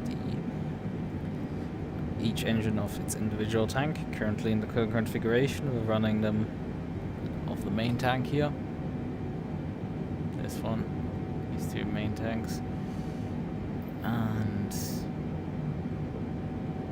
these pumps are on, but they don't do anything until the override pumps off, which fine we probably want to then start running all the engines off themselves. Still easier fuel management than DC-6 that's flying there. That thing is slight hell in terms of fuel management. Still though, more to do than with most of the A320neo, which does have the wingtip tanks for each engine, but those are, you can't even feed from them directly, and they are automatically drained as soon as they're automatically getting cross-fed.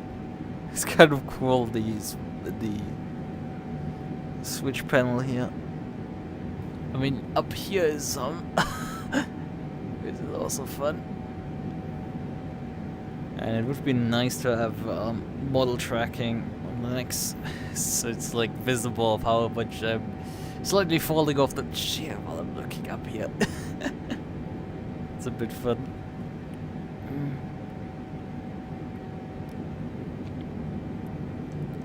So, and here's the aircraft is just flying fine now.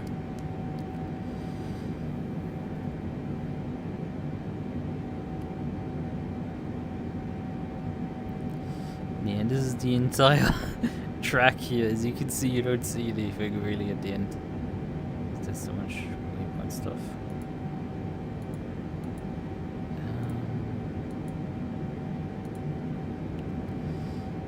Keep the data.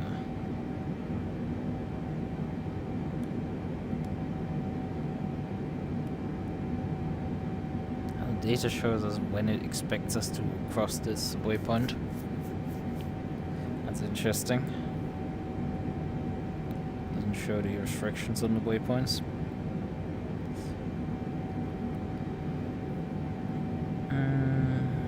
The progress page here shows when we reach the next waypoint, and the waypoint, time to the waypoint after, and the expected time at the destination, which it expects us in about an hour, 20 minutes. It's Zulu time and this is GMT +1. So yeah, that works fine.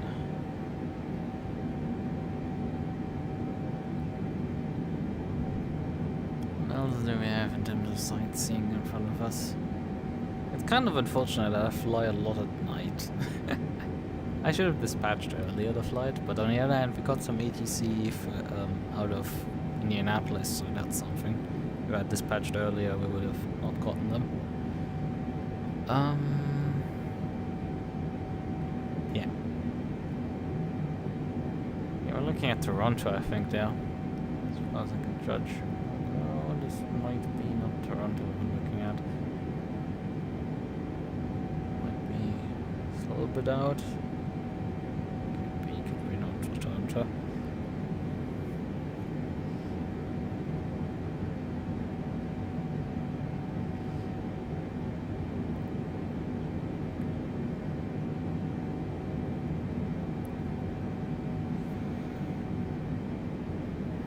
But yeah, we're getting some tailwind here. It's allowing us to fly at 510. Ground speed.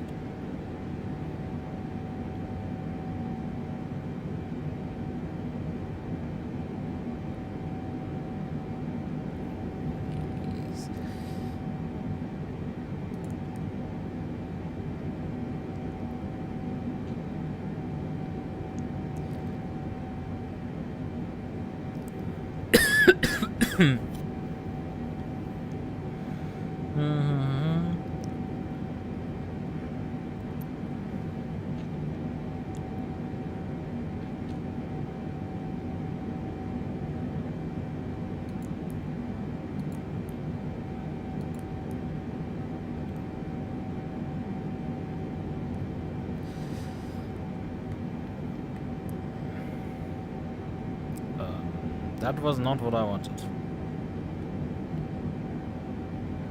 Neither of these is my position. Okay, that's my flight position. Look at this. I pressed the wrong button here. I pressed by accident. Not the button to switch my workspace. That's been also not occasionally not working.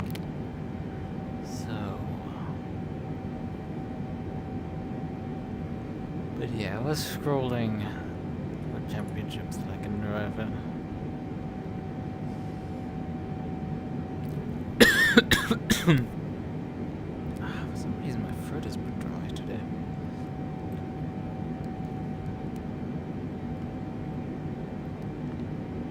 It's not like I've been talking for that long.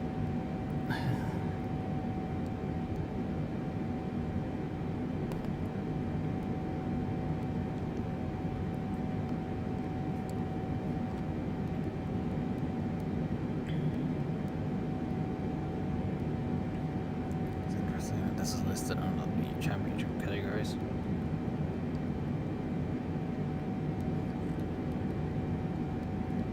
This is a Sunday series, but I would prefer perhaps something that isn't Sundays.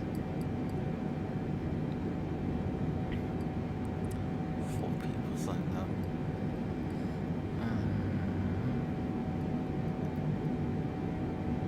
10 AM. What in the actual hell is this?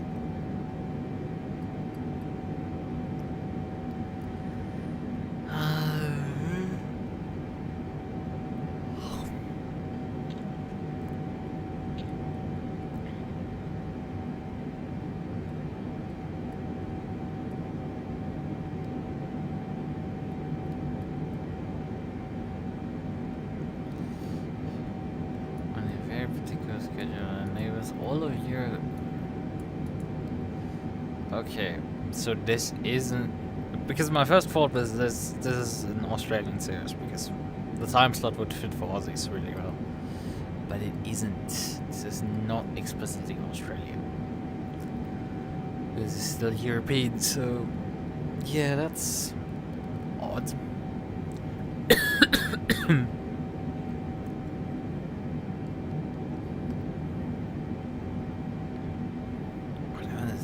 I'm about to overfly it. Let's check back on the map.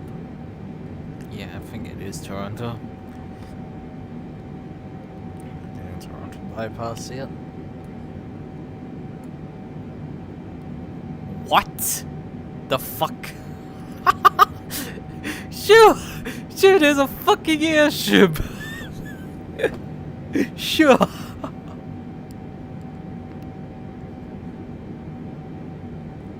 Somebody's just flying a fucking blimp. Unfortunately, it's probably way too far away for me to find it. But like, what? He also filed in his flight plan his destination incorrectly, but yeah, he filed it himself as a ship. And it shows him as a fucking massive... The return of the Hindenburg.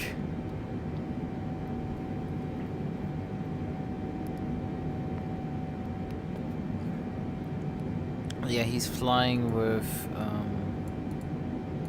Flight Simulator 2009. He's advertising, I think he's streaming on Twitch, so I guess we can just briefly grab his Twitch stream. I just see what we see the blimp.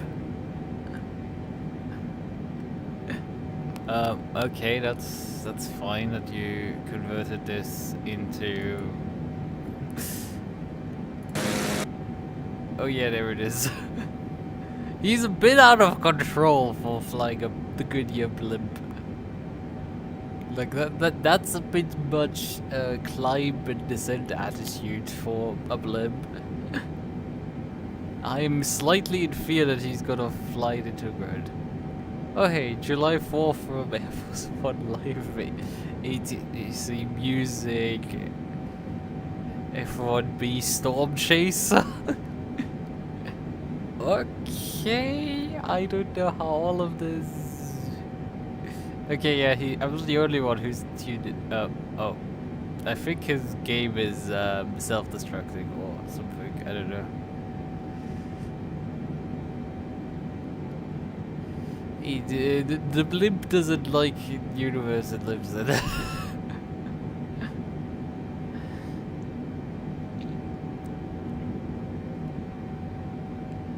But yes, a fucking blimp. I thought I had seen everything, but a blimp definitely is a new thing. It's also funny because he's flying in Canada. Well, yeah, I think we are in Canada here. I think this is the US. Because I think the border runs through here, so he's technically in Canada.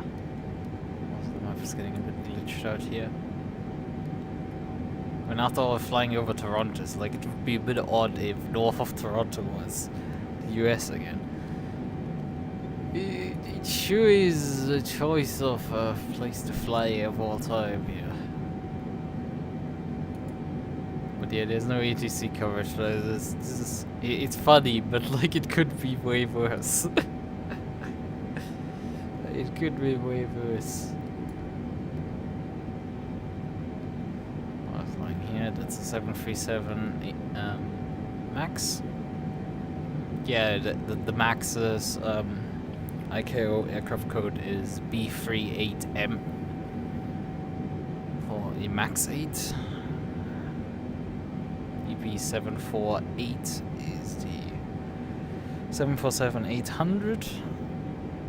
Technically, I'm flying a 747-800 freighter, which would be B48F.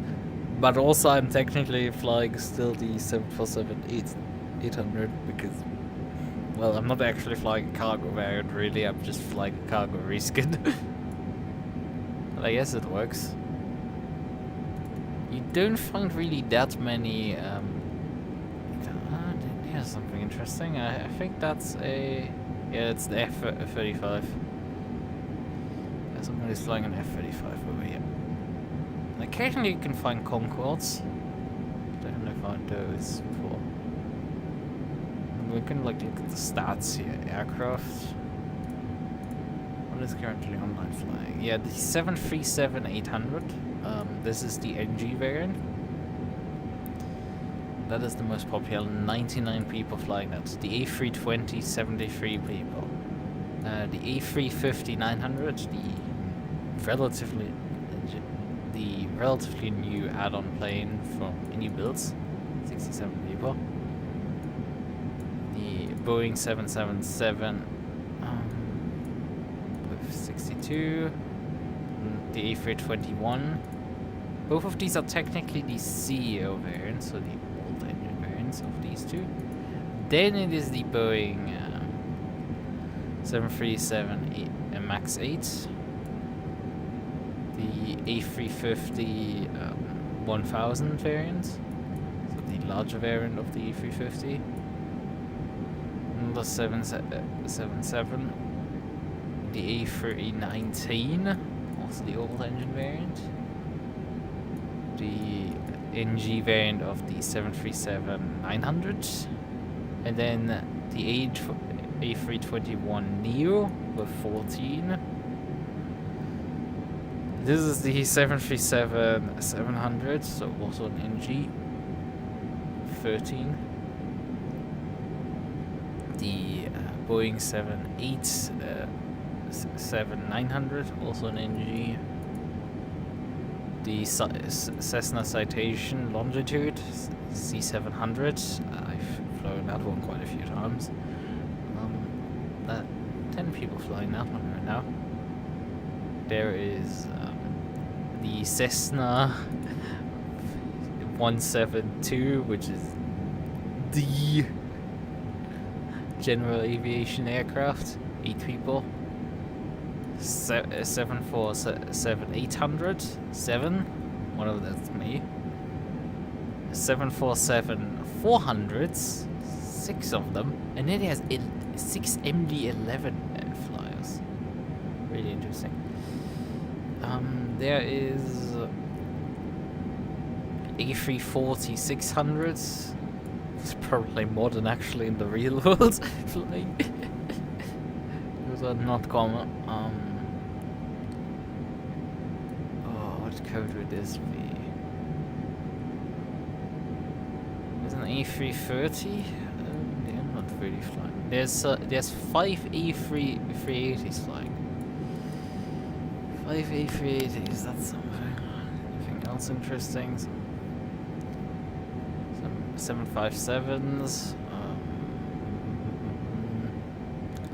The Boeing 737-600. 4 people only flying up. The MD-86, there's 4 of them flying.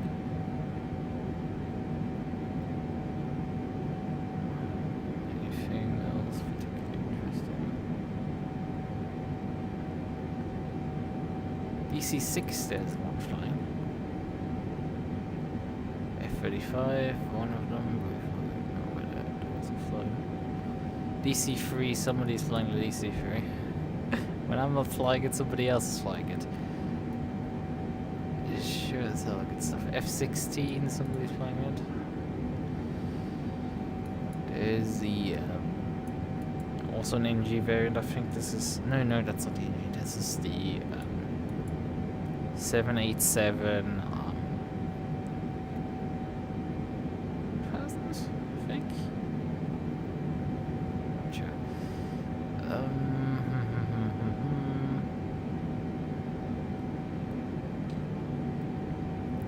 But I'm sort of missing the.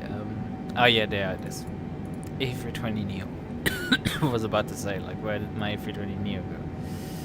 There it is, 29 of them. Obviously, A321 Neos are super popular. This is the freeware mod available. But I would expect them to be more, but there's a chance that obviously people flying A320s, Neos are wrongly declaring them. But it's also possible that people just fly the Phoenix A320 more commonly, and they have the ultimate variant, the CEO variant instead of the Neo variant. Because yes, CEO is the current engine model, but like at this point, it's not really the current option. Neo has been out for like 15 years or so. It's not young anymore. And the Neo is the reason why the 737 MAX exists. Why they became non-dot is how I put anything.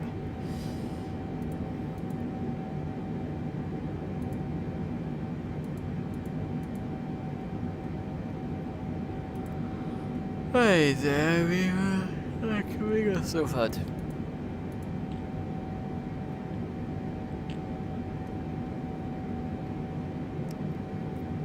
We I need to check in that I'm not entering. Nope. Control sector is still a couple nautical miles away from me, so I'm not flying instantaneously into him. Let's grab this 128.775. 28755. Pre-tune this. So, yeah, there's an A321 flying the other direction right now. What is his cruise altitude saying? Yeah, cruise altitude, one click above us. We might have a very fun one here. He might just about fly over me at some point in the near future. It's a scary sight, I can tell you from. I've so far only experienced this once. With an aircraft being 1,000 feet below me, and I was like, clear air. It was still sunny, and like he was flying towards me, and I was just like having some radio handoffs with the controller. Having to follow radio instructions there. I think I got the direct routing at that point, but I was also like having nearly a panic attack that I was like about to have a head-on collision. And then I realized by checking the map is like, oh yeah, he's flying obviously below me because duh, he's flying in another direction. It's the entire point. You have odd numbers flying one direction, or even numbers flying the other direction. Occasionally you can obviously still cross because, you know, somebody could decide to depart here and then fly across. It's like up here. It's like obviously a flight path from here to here would cross mine and fly generally still in the same direction. So, and that's where air traffic control usually comes in. And usually just for sheer luck on VatSim, it's enough that like you don't run into problems with this. But occasionally you can, obviously, still.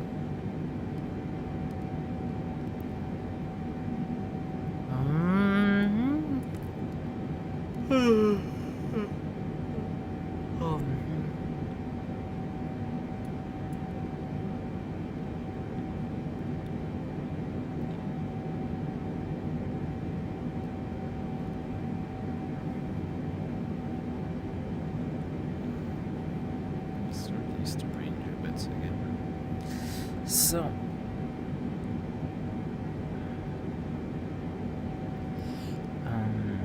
Check the legs page again.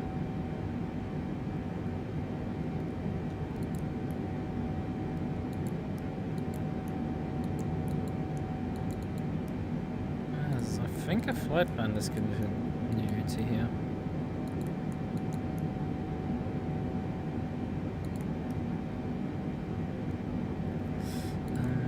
It plans our descent.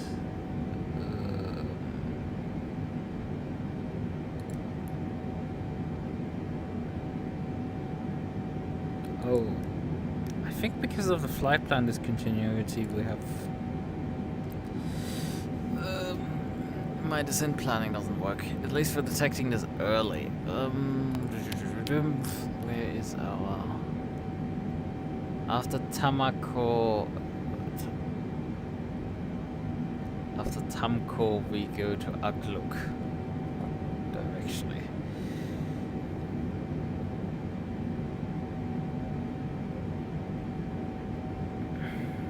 Where's this discontinuity come from? There's obviously one before Agluk, yeah? We have Tamko here. Yeah, we have here Sinro, Lokbu, Sky, and Ketro. And then Aklu.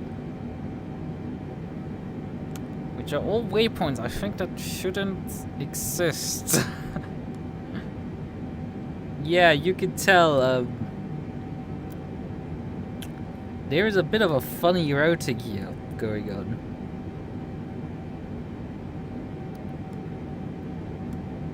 Yeah, we're looking at Aklu. And you can see Cinco here is starting to already go around it. So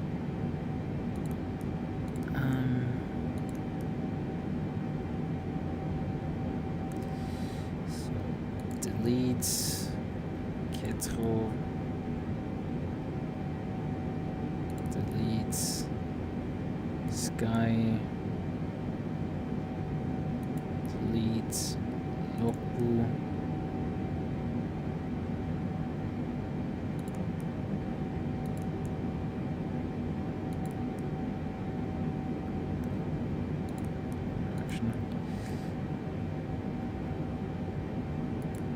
delete Sinro, delete discontinuity. Now if we jump down here to... We still have a hot behavior, although I think if we press execute it should... Yep, and then we have everything fixed. So I just need to press execute. So, and now we have a top of descent between Tamako and Akluk where it should be. Perfect! Yeah, it decided to just randomly generate a bunch of waypoints for reasons. I don't understand it, didn't make sense. So do we have anything else funny going on here? No, this should be the entire RNAV approach program then. So the only fun part is, well, we can verify that our heights, our restrictions here are correct.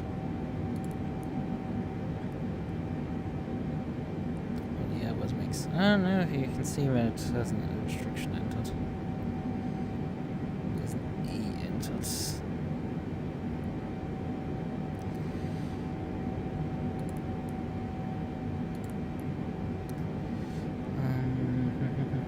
Gonom. Where is my key? So let's swap over to KIND-CYQB, Quebec. Stars. We have already everything pinned we need for this. Shots, aerial shots, we don't need that one right now, but I want the rival chart here. So, coming in from Akluk through Norwid, Sokje, into Ketro, and then Pesak. Yeah, they have Norwid in a routing. Akluk, Norwid, Skioki, Ketro, Pesak. None of these seem to have any sort of restrictions. Yeah, no altitude restrictions, nothing. So, page 2. Pesak has a holding pattern attached to it.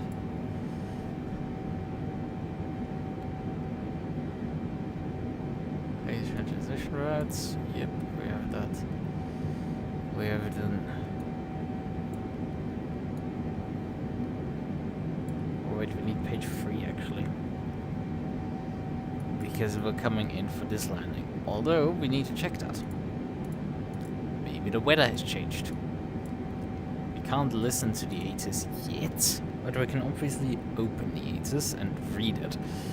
And we could also just copy the text now. So, ATIS information, QB, information, uniform. 270 at 6 knots. Broken clouds at 15 charge of my visibility. Broken clouds at flight level 100, so 10,000 feet. Altimeter is 29.97.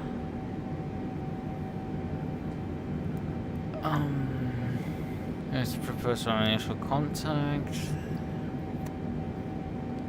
Approaches, Arnav approach Y and Zulu for 24 INUs, and landing and departure is still 24. So, we need to also get ready to contact our next controller here at this rate.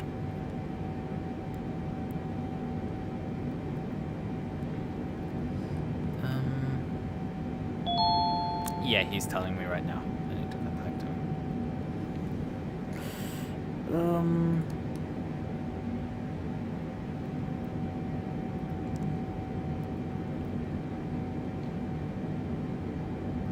UPS 229 heavy, flight level 370.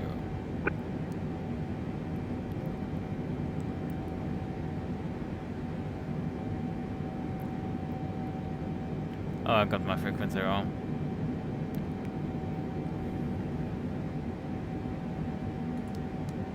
I mistuned my frequency. Roger, we're sending 11,000 on the Carter 5. Heavy, Roger, identified. Descend 11,000 for F dot, punch altimeter 3004. Expect the ILS runway 24 left.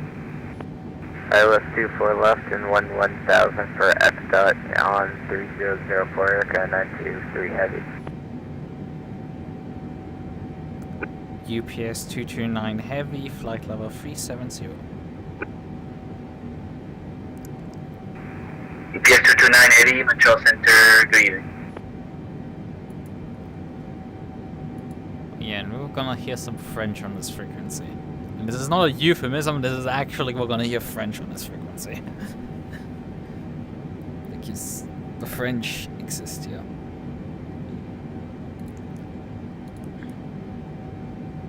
So yeah, this comes in here. Like my Real Center, Erica 1153, I'm on the edge of your airspace. Yeah, Pickoff has a fixed altitude of 5,000. And Gollum wants to Erica go below 1153, squawk ident. Ident there, Canada 1153.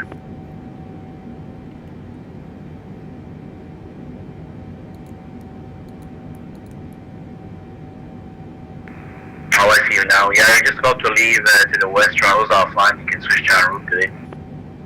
Over to Unicom. Thank you and have a good night, Aircon 11.3.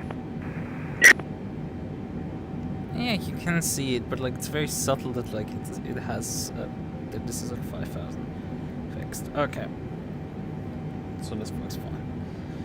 So arrival procedure is programmed in.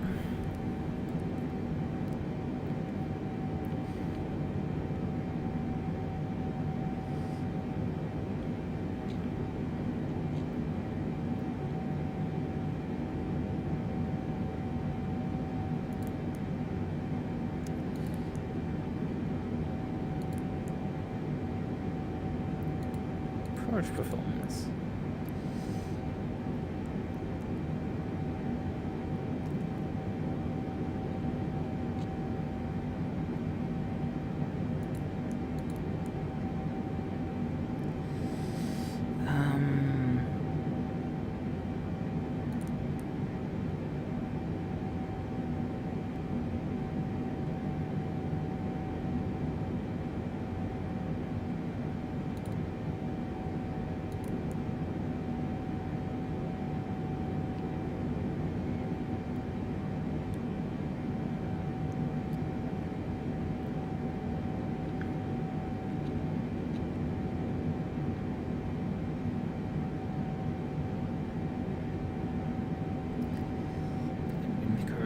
Here plus 5 knots. We can do our stuff here.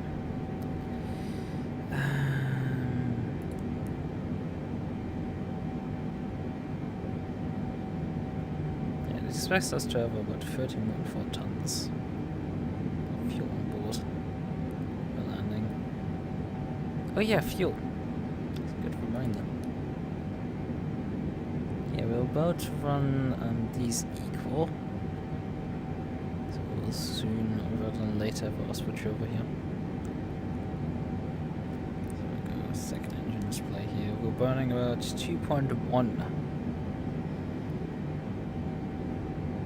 I think that's 2.1 tons per hour per engine. So we're having 8.4 tons per hour. Which gives us fuel mileage right now of just over 2 hours. Together 404, Metro Center, good evening. Squawk 4205. 4205, you're coming 404.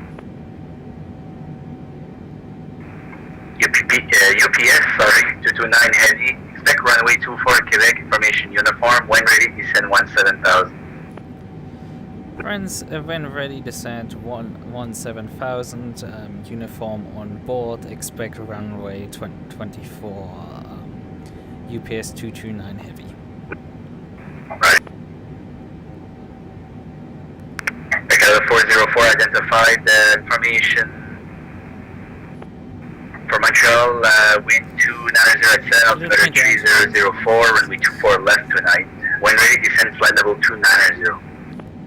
Flight level 290, altimeter 3004, and we will plan for 24 left, aircraft 44. My descent profile, however, doesn't ask me to descend for a while now. We have a few track miles still remaining before we descend. Yeah, you can see here's top of descent. So, we have a few. And we will obviously leave the aircraft on VNAV. And he gave me a when ready clearance, so we can remain on our flight level till we are ready to descend.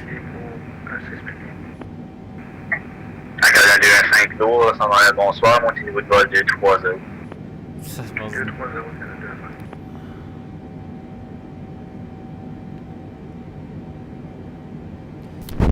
Physically, before he from the calling station, as in not audible really that anything really was said, but like turned out it was French. Just some strange hearing.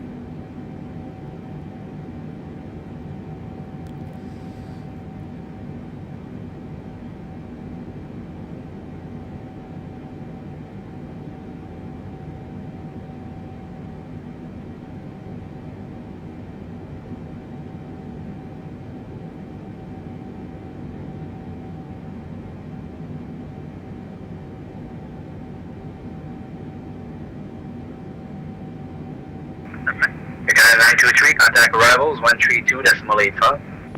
3285, good night, Air Canada 923.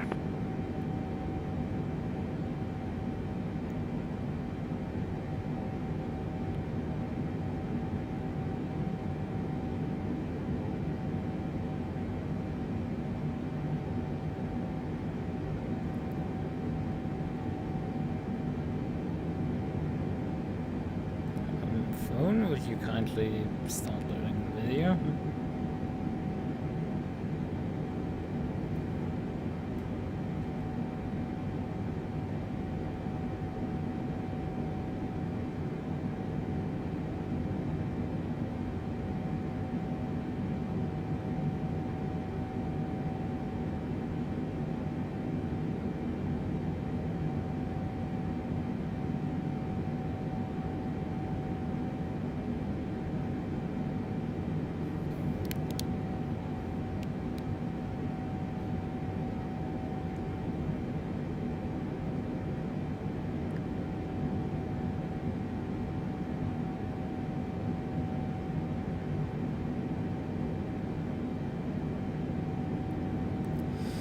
Yeah, once we pass the...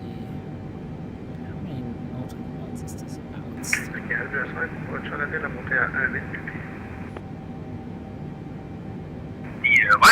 niveau de vol avec 0 est pas bon pour la direction du vol. Je peux vous donner un 9-0. Ouais, correction, 9-0. Ok, vous maintenez niveau de vol à 9-0. 18 nautical miles roughly at about still from our waypoint. Top of descent. See, Tamako is reached in... Montreal Center, good evening. WestJet 105, climbing the flight level 130. And that's... Was at 105, Montreal Center, good evening. Climb flight level 230. 6 minutes or so. 230, WestJet 105. We will start our descent.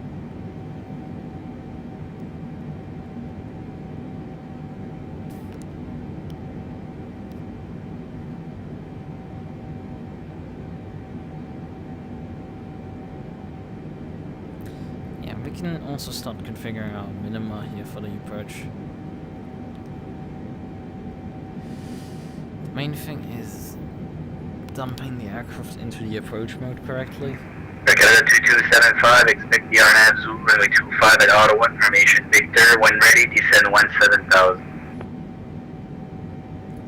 RNAV Zulu 25, when ready, descend 17,000 at Canada 2275.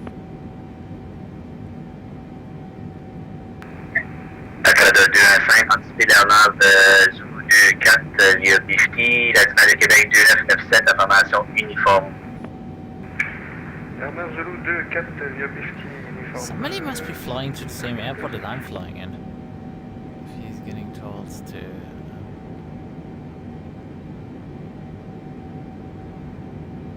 fly in Quebec. Wait, okay, I did this already.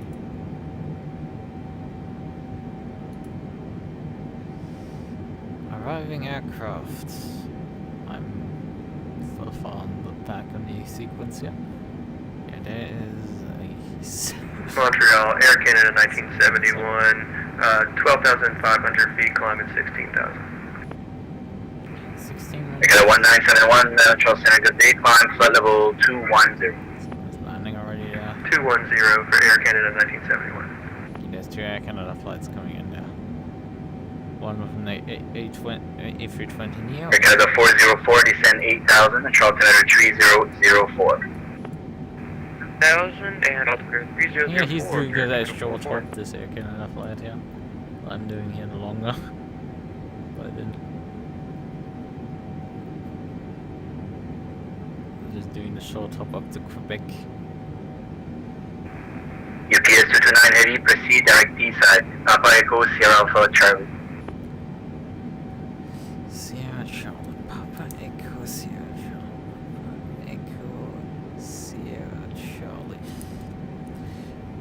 Let me just verify that I've... UPS 229 heavy, proceed direct D-side. Give me a moment, I want to just Proceed direct PSAC, Papa Echo Sierra Alpha Charlie, UPS 229 Heavy. Roger. À Canada 295, parce que près descendez 8000 pieds, l'ordinaire 2997. Parce que près de 8000 pieds et 2997, je vais estimer.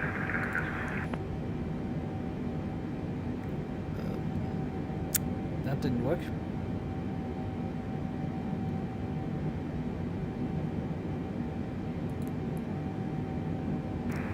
WestJet 105, nothing further. Civilian services terminated, car route frequency, have a good one. Okay, over to Unicom. Thanks for the service. Have a good night. WestJet 105. Right. Turn here.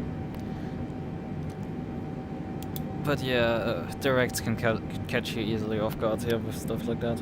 So we have about 40 nautical miles till our top of descent. Honestly, yeah, we should probably start. Canada 1971, expect the RNAV Zulu runway 24 via DFT. RNAV Zulu 24 for Air Canada 1971. So we have this. I wanted to grab our minimas here out of the chart.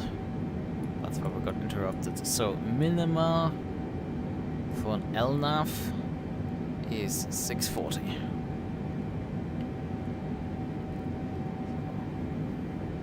This setting and this setting here, which is just yank it a bit so you can get it to something that vaguely resembles the value you need. Because it goes on single increments, who the fuck thought this was a good idea?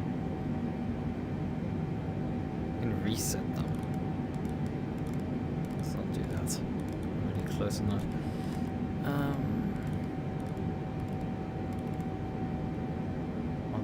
Yeah, right, we could have an LNAV, RNAV. So we have actually. No, it's just 600. Something around like 600. Set the barometric pressure already because we're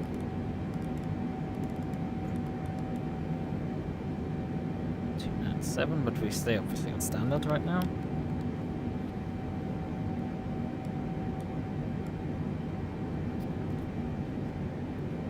So configure the altitude here.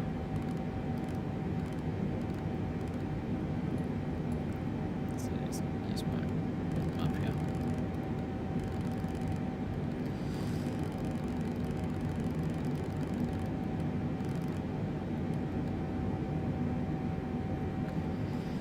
So 20 nautical miles. Let's just start it early.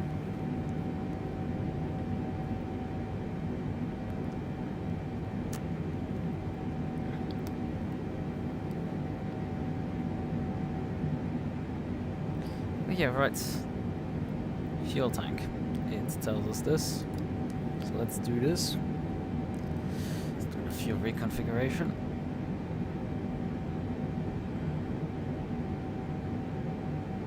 Yeah, these are the road tanks and pumps.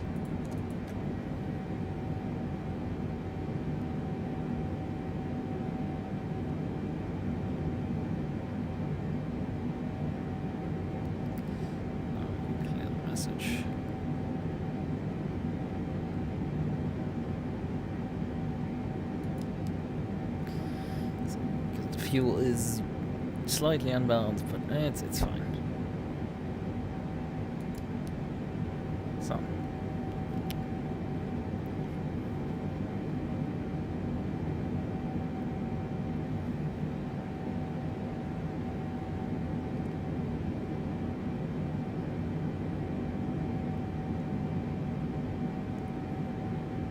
UPS 229 heavy, beginning descent. UPS 229 Heavy, roger. Canada 1971, when ready, descend 8,000, Quebec altimeter 2997. 8,000, 2997 for American 1971. Alright, let's begin the descent. Air Canada 404, contact Montreal arrivals 132.85.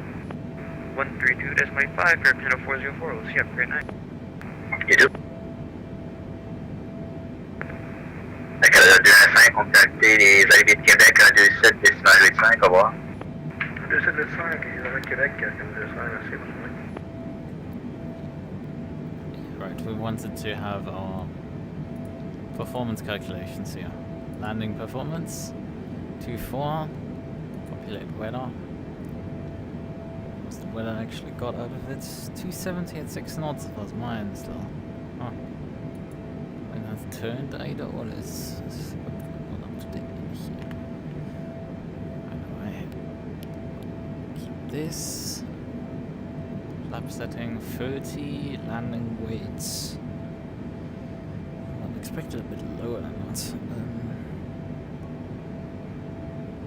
We can just check on the progress page what is expected fuel on boards. Oh, only 1 ton less. It's a 335 really. Yep, now it's capturing the glide slope. Not really the glide slope, but like, you know. Ricardo 1971 vectors for sequence flighting 010.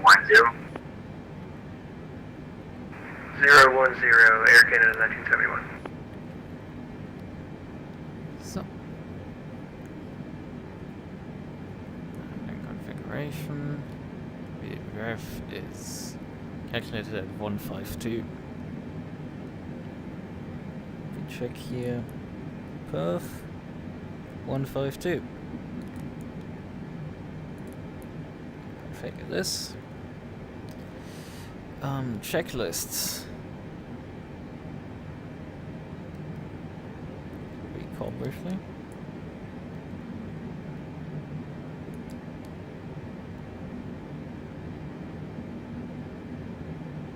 Frag required.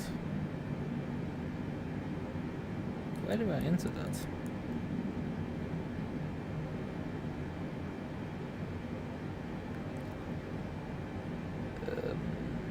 My airspeed is slowly building up right now.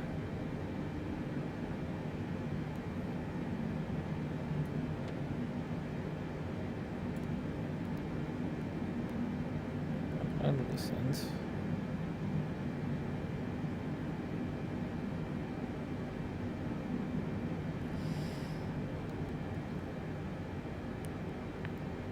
We just reduce slightly the speed right now that we're coming in. So we've done the recall. Auto brake to, what is it? Max manual. UPS 229 heavy below transition for speed, maintain 300 knots or greater for sequence.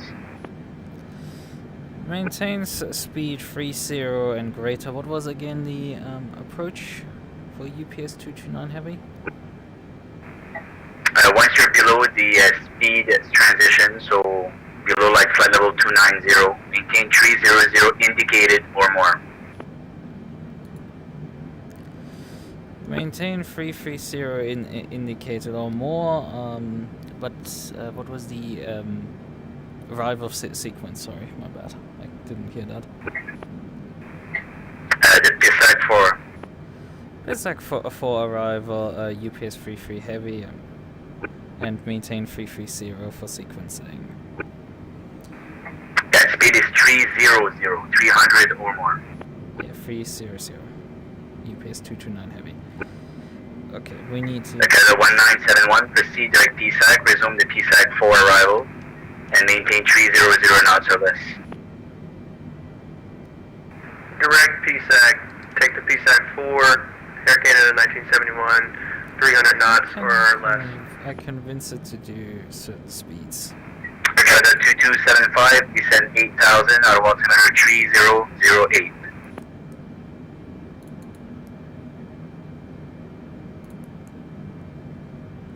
Guess we can just tell it this. Canada 2275, descend 8000 out of altimeter 3008. 8000, 3008, and we have Victor, Canada 2275. Roger. Winter good evening. Audible 135, leaving flight level 150. All Nippon 135 Super, Montreal Center, good day, climb flight level level 280. Somebody's flying a 380. Full level 280 on for 135. This is the all Nippon Turtle 380. UPS 229, descend 900,000. Descends 9,000, UPS 229 heavy.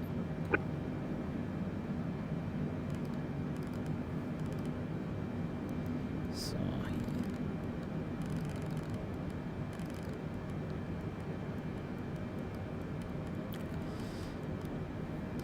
but yeah, this is how I can roughly get it to do roughly what I wanted to do. To just tell it via this page. Although it doesn't seem to update here correctly, but like it seems to still apply. So that's the only thing that matters, and if it applies, it applies. Because I can't seemingly get it to do this here, so yeah.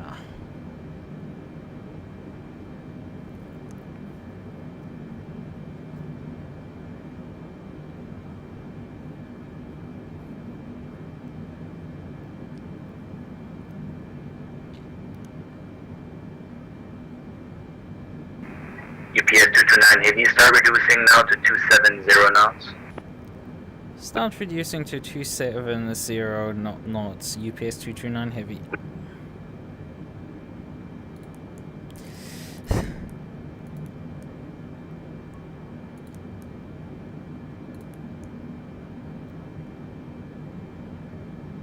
Is it gonna actually pull the speed back, or is it just doing something? I don't like how it's like, I can't set the speed here. I know there's something you can do here, but like... On Nippon 135, the Super, do you need a step climb before 380? You can go all the way up.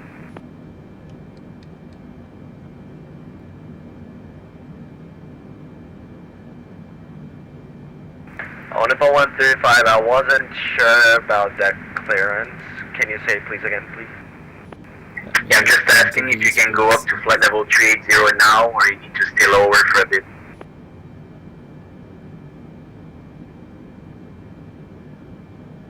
So, Montreal Center on Nippon 135, we can climb flight level 138. 138.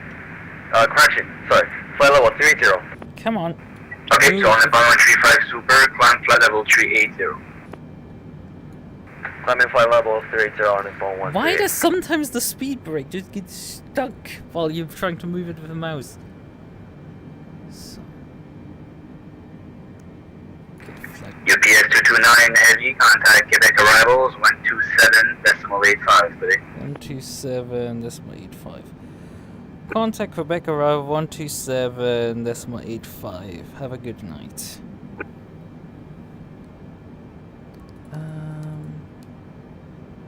7.85. Okay. Okay, we've actually passed now send profile. Yeah, we can slam this back open. Yep, standard pressure, thank you for running. UPS 229 heavy descending through 16,000 feet to 9,000 feet. UPS 229, Quebec's arrivals, bonsoir. Information uniform, altimeter 297, we're landing runway 24, which approach for you tonight? I want the RMP Zulu approach, QNH 2297, UPS 229 heavy. UPS 229, so yeah, our nav Zulu approach, continue descent to 8,000. Continue descent to 8,000 feet, UPS 229 heavy. So we need to probably pull this thing in a moment out of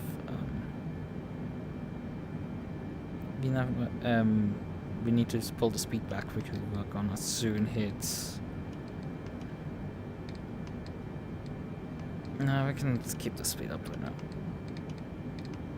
We're sending a bit fast right now. That's the thing. It's actually got the. Bump it back to VNAV profile. Just need to manually tell it again that like we want to keep this speed delete here. This fix. Exec. Yep, it's wait a minute. I don't know if it's also does this with VFB enough. Yep, VFB enough now engaged. So they should get the aircraft. It is a bit disagreeing where it needs to fly right now. Well, that's alright. But yeah, auto brake max. Although it is expecting us to do manual braking. Landing delta applied. Approach briefing complete. Altimeter set. Speed brake needs to be armed. And then landing gear and flaps needs to be configured.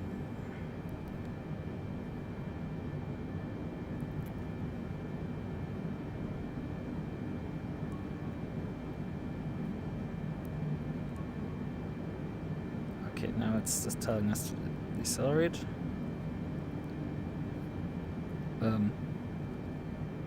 Okay, it's getting confused here a bit. Yes, you need to go down to 240 for the next waypoint.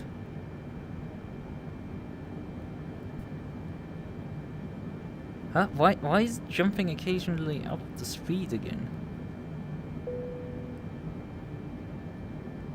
Drag required. So this is just telling me again to get the speed brake back out to get it to behave correctly again. But like, you're descending already too fast. We're already below the profile effectively. Below the linear profile, this is fine. You can just pull. Saphire Québec, Canada 5, si ça peut vous accommoder pour le trafic derrière, je peux te faire ça visuel de 4 assez quick. Let's put this on here. Canada 5, voulez-vous répéter? J'ai dit, si ça peut vous accommoder pour le trafic derrière qui est plus rapide, je peux te faire ça visuel de 4 assez rapidement. Vous avez la piste en vue? Affirmatif. Approche visuelle, piste 2, 4, approuvé. Bonjour, merci.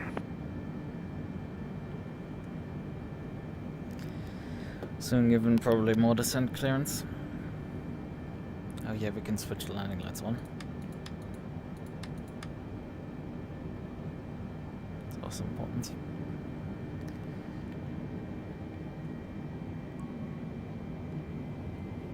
Yeah, we can level off here a bit.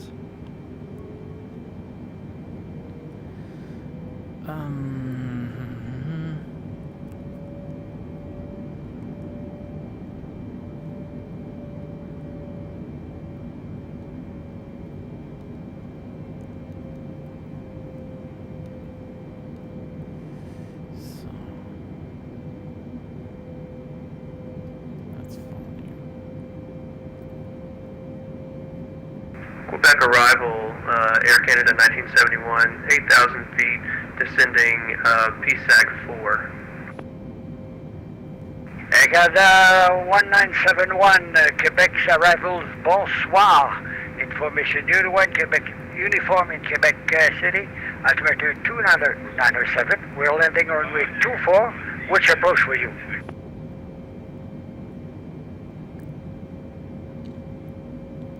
We are approach RNAV Zulu for runway 24, Air Canada 1971. RNAV Zulu 24 for you. Descent 5,000. Descend 5,000, Air Canada 1971. UPS 229 heavy, descent 5,000. Descent 5,000, UPS 229 heavy.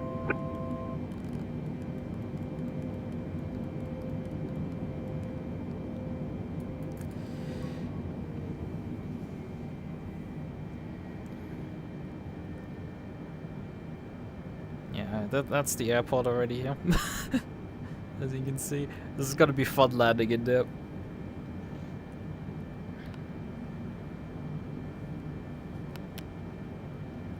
A bit above profile here, but this should catch itself back up. Okay, aircraft is also slowing down.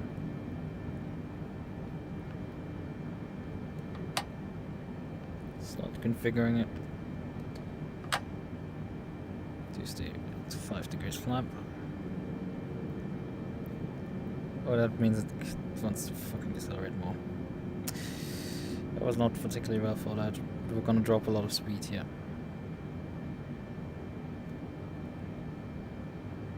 Come on, descend. Canada 215. Les vents 27062. Autorisé à atterrir, piste 24. Autorisé à atterrir, piste 24, Canada 215, pouvez-vous quitter sur la...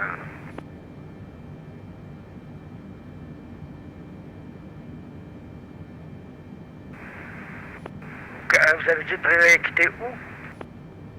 Sur la piste 11. OK.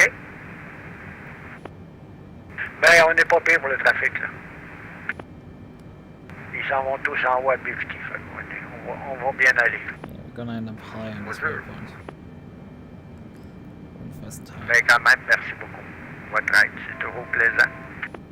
Pas plaisir. That's fine, we're gonna be back on profile by the next waypoints.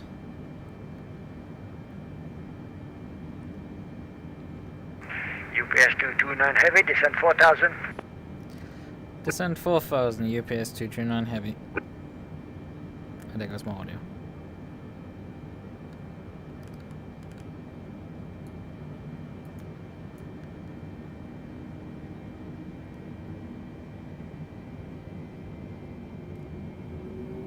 I instructed you to descend.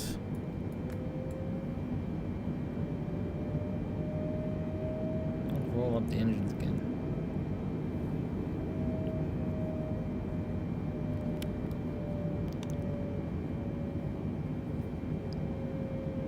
Hello, would you descend, please? You're instructed to descend to 4000, and not when ready. We're told to go there.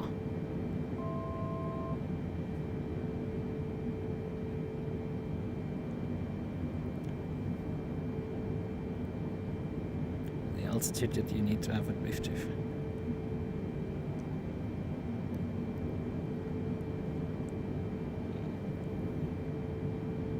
Throwing a lot of bank around for just small turns like this.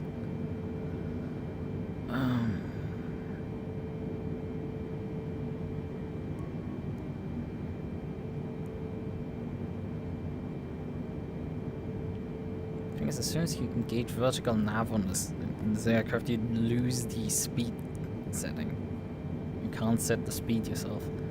You're stuck with... je vais me quitter de l'hôtel Longue et Saint-Rythme très prochaine. Ah, il n'y a pas de problème. Air Canada 205, donc, sortir à hôtel, circuler hôtel, golf, traverser la 29, Delta 1, le tablier à votre discrétion, à la porte de votre choix. Même si c'est préférable pour vous, Delta 2.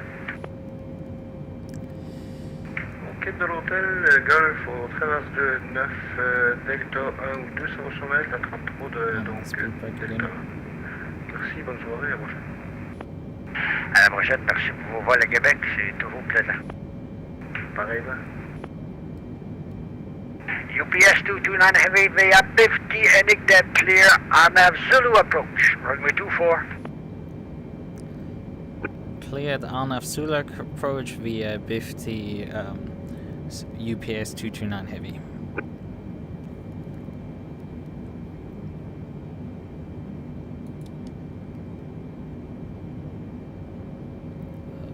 Disengage the localizer mode, but not the...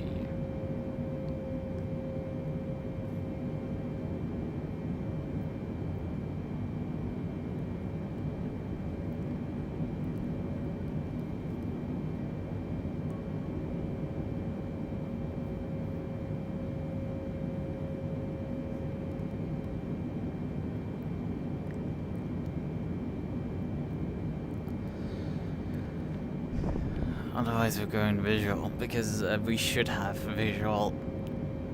2500. That would allow us best to just fly the approach as a visual approach in case the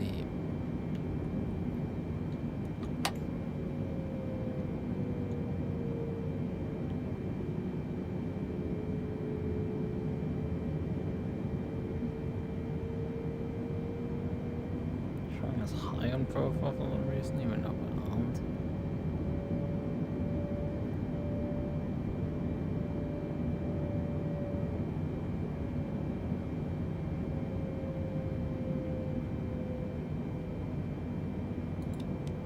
Okay, this time around the approach mode. Oh, and it lit up all of them. So, yes, the approach mode is now really engaged, and we have all 3 autopilots, so this is a full outer land capable flight. We're probably not going there. I'm going to still hand fly the ending, yeah. Right, one flaps 10. Letting it turn turn final now. Canada 1971, descent 4,000. 4,000, Air Canada 1971.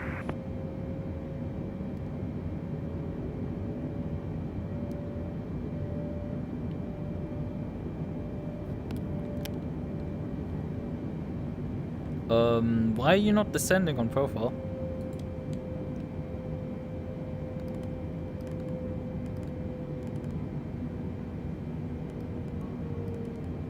Do I need to manually set it to field elevation, or otherwise is this thing just too stupid to actually fly its own RMP approach?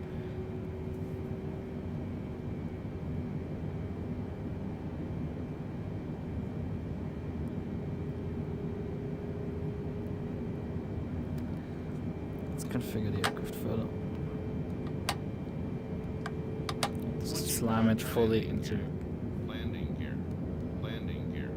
That was a mistake. Because it's gonna complain about landing missing. Let's get the landing gear out, shall we?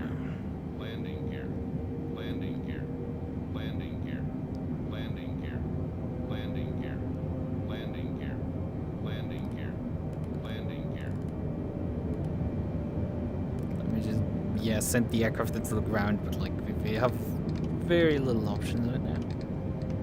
Convincing the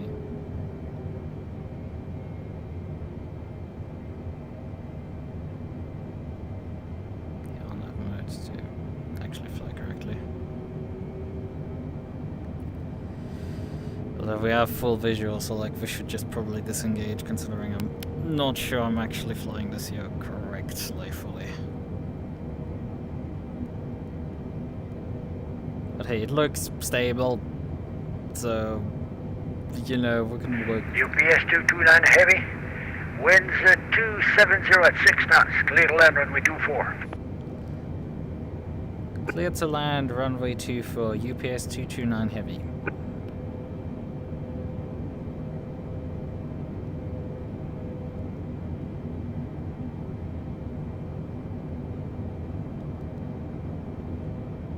Air Canada 1971 via 50 ending depth clear RNAV Zulu approach. Runway 24. Clear RNAV, runway 24, Air Canada 1971.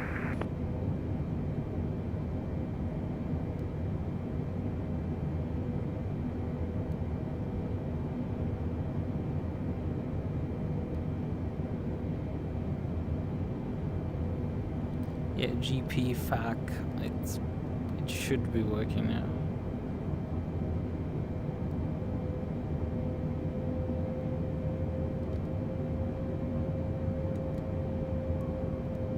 Let's actually disengage the autopilot because there was no autopilot card.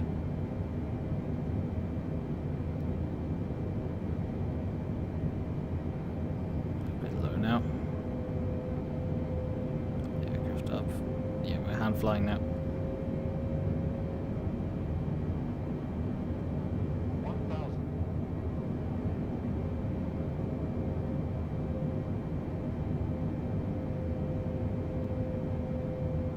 Need to fly this aircraft earlier than the others I fly usually.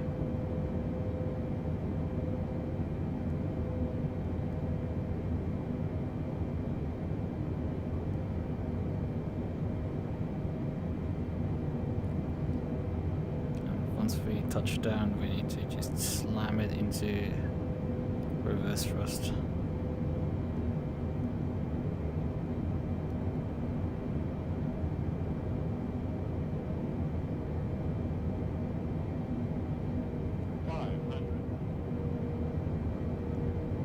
There's the minima. Coming up. Continue.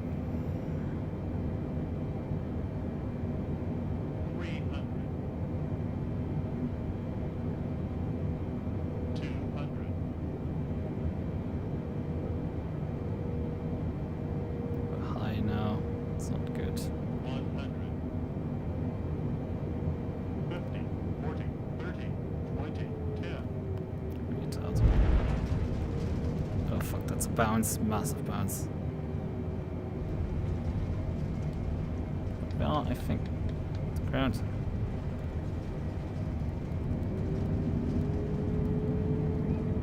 And we're getting slowed down pretty well. Release.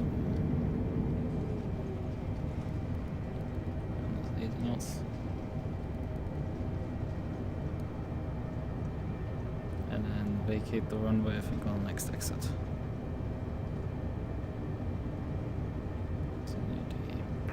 UPS 229 Heavy, welcome to Quebec City, exit left 1 able. Exit left 1 able, UPS 229 Heavy. Go on turn. Problem is with this aircraft, it doesn't like your turning really at all. UPS 229 Heavy, taxi Hotel, Golf, cross runway 29, Delta 3 to the apron. Where's my pen gone? Hotel Golf 29 Delta taxi via Hotel Golf cross runway 29 Delta, and then it was another Delta taxiway into the apron. UPS 229 Heavy. The last exit on Delta, which would bring you very close to the cargo apron. Thank you. The last exit on Delta, UPS 229 Heavy. Okay. So now let's get ourselves the taxi chart. But yeah, that was an okay landing. I've done much worse, right? Hotel Golf. Yep, that's... Uganda 1971, winds 270 at 6 knots, clear to land runway 24. Clear to land runway 24, Air Canada 1971. Taxi lights. Full landing lights in.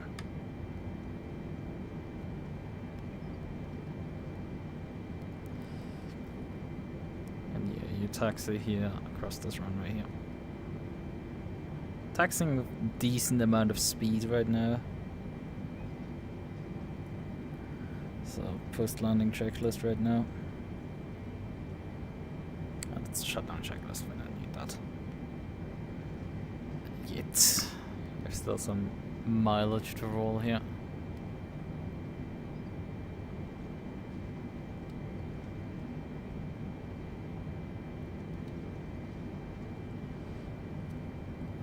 We can zoom in our map so we actually get a ground map a bit.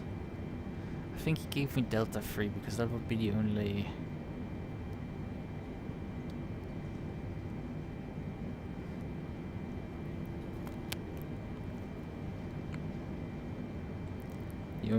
taxiway that would vaguely mix with Delta 3. Yeah, Delta 3 drops me then, I think.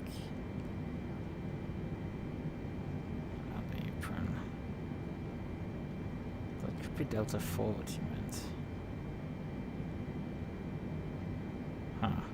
It's like it's complicated because yeah, technically Delta continues onwards after this point here. Maybe we can see the signage up here.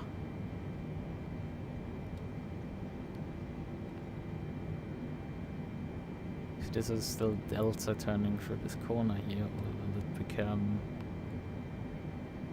Echo? Because if it becomes Echo, then we should not continue there.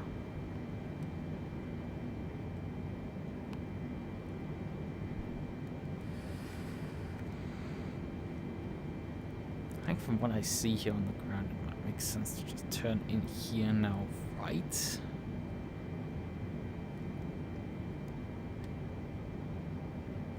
Although no, I think my wingspan is too large to do that. Let's just continue rolling. UPS 229, you're almost arrived. Turn right on the next taxiway, which is not lettered, and you're there to the cargo apron. Turn right on the next crossing, and then I'm finally on the cargo apron. Thank you to UPS 229 Heavy. And then we can watch right now also what he's doing here, the landing of Air Canada coming in. Yeah,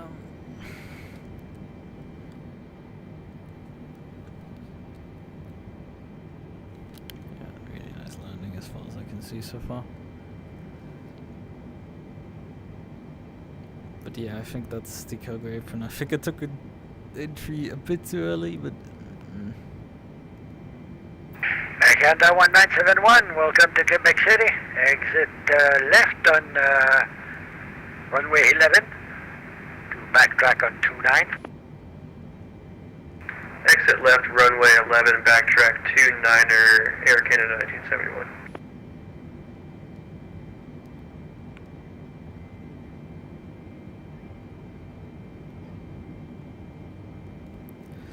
What's the shifting balance? UPS 229, it's right there, right in front of you. It's a small building, but that's the cargo apron here. Okay, affirmative. The small building right in just about 1 o'clock in front of me. UPS 229 Heavy. Right, that's it. And that 1179, then left on Delta. Delta 1, the apron at your discretion to the gate of your choice. Left on Delta and pilot's discretion to our gate, Air Canada 1971. Thank you. Have a great night for excellent ACC. Thanks very much, sir. And thanks for flying into Quebec. Parking brake sets.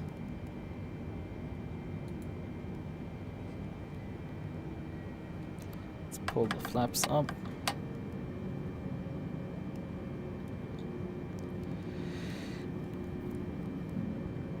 I have to first wait for the flaps all to come up.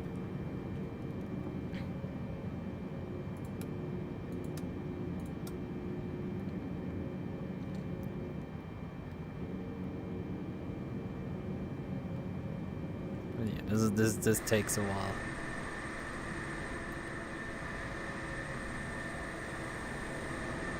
It's a bit oversized, I will be honest.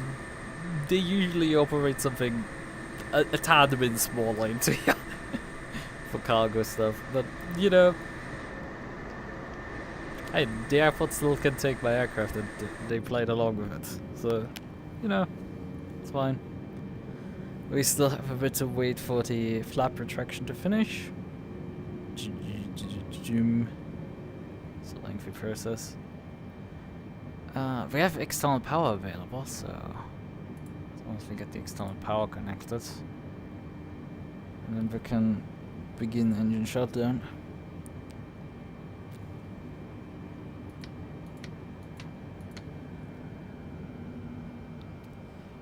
Engine shutdown.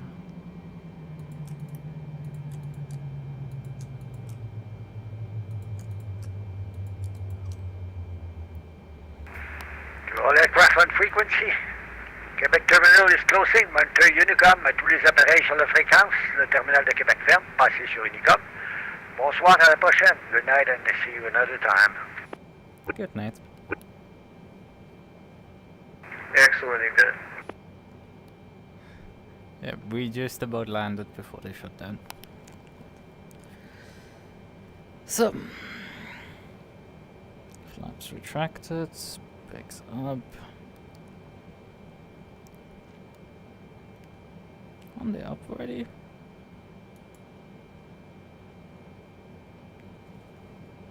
Flap is in the 0 position.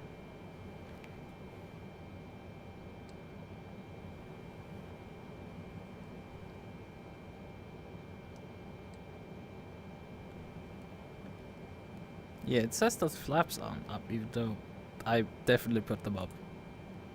Ah, whatever. Shutdown secure. The IRSs need to be switched off. Emergency light needs to be switched off as well.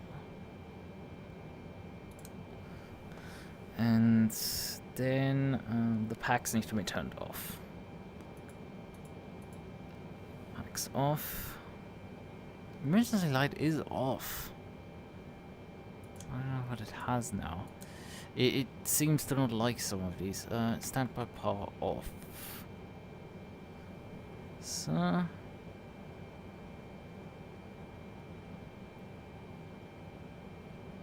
that's the last checklist. So... everything ready to shut down. Cut external power, and that's us getting booted back to the menu. About 3 hours of flight time. Disconnect. Right, how long online time? About 3 hours 13. Man, I took my time to get this thing started. Oh yeah, actually, it's 2 hours flight time. It was 1 hour 39 at night and 14 minutes got counted as daytime flying. My daytime flying is still just about keeping ahead of the nighttime flying. Just about. Not much, though. Not much. But yeah, the landing was alright. I think the touchdown was a bit hard. But I'm getting finally, I think, there in terms of like actually being halfway competent at landing aircraft. Halfway. Again, I'm still utterly garbage at it, but like, we got it sorted, but we landed an RMP approach. It worked, even though it briefly wanted to drop out of the approach mode, and then it went briefly out of the approach. I pressed the approach the first time, and it enabled localizer only. Then the second time, it enabled itself fully, and then it disconnected itself apparently again. And then I pressed it again, and then it finally fucking worked and actually sent us back down to the ground, which is really nice. Right. We finished up, we've landed in Quebec. We can then do our next flight tomorrow, I guess. Up to... I'll sign up for this stupid championship finally. That's not something you're supposed to press on. Okay, that's all. It's off. Register, class, Cup 3, Cayman.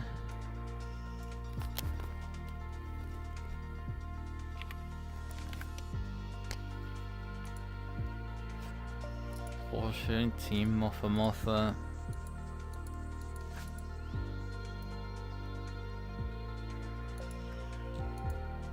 Just now. Also, runs pretty late. Spanish local time. Qualifying 2200. Races 22. 20.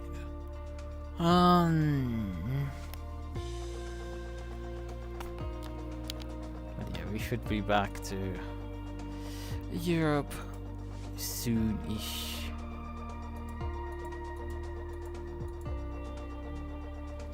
It will just be then the next one on larger hop.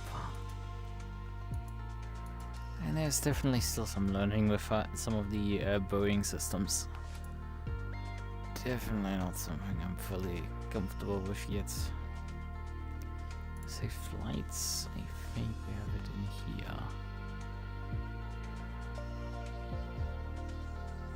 Yeah, it was 229. UP is 229. Find new runways and alternates because we're going to change the departure airport here. CYQB.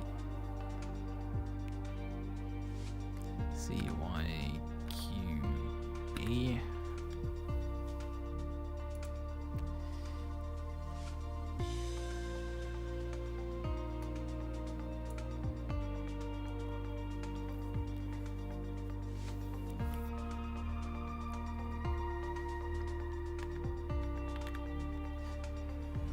Well, that's also a valid number, and I wanted to have a different number.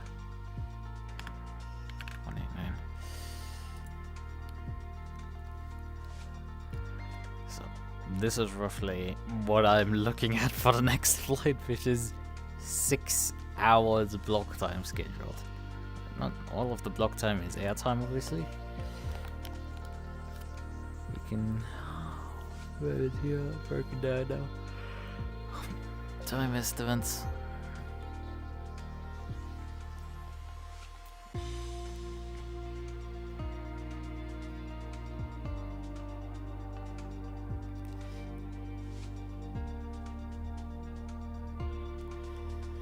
Departure. 3 hours, 4 hours, 5 hours. 6 hours, roughly, till you touch down back in Cologne. Cologne is gonna be extra fun because you have to manually program the RLS frequencies. Because for some reason my ARC and stuff doesn't work properly. It is what it is.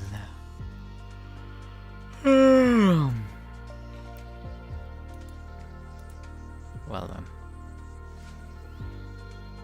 It is time to say goodnight at this point.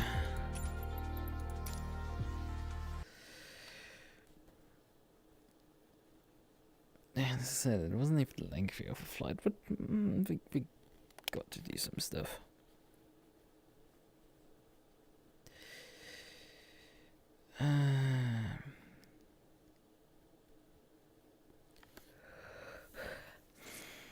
Definitely some of the Airbus systems make a bit more sense to me right now. And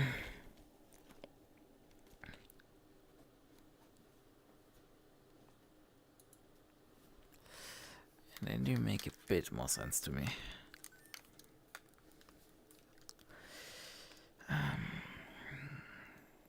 It is what it is. I shall say then, good night. Bye bye.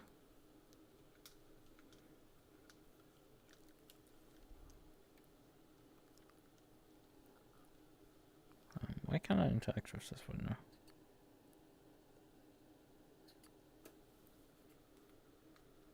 Can't even move it. Oh, and... Oh! Okay, sure.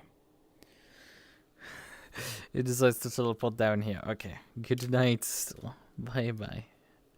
I will be back to the power, but like a bit earlier to get the departure done. Earlier. And be a bit more on time.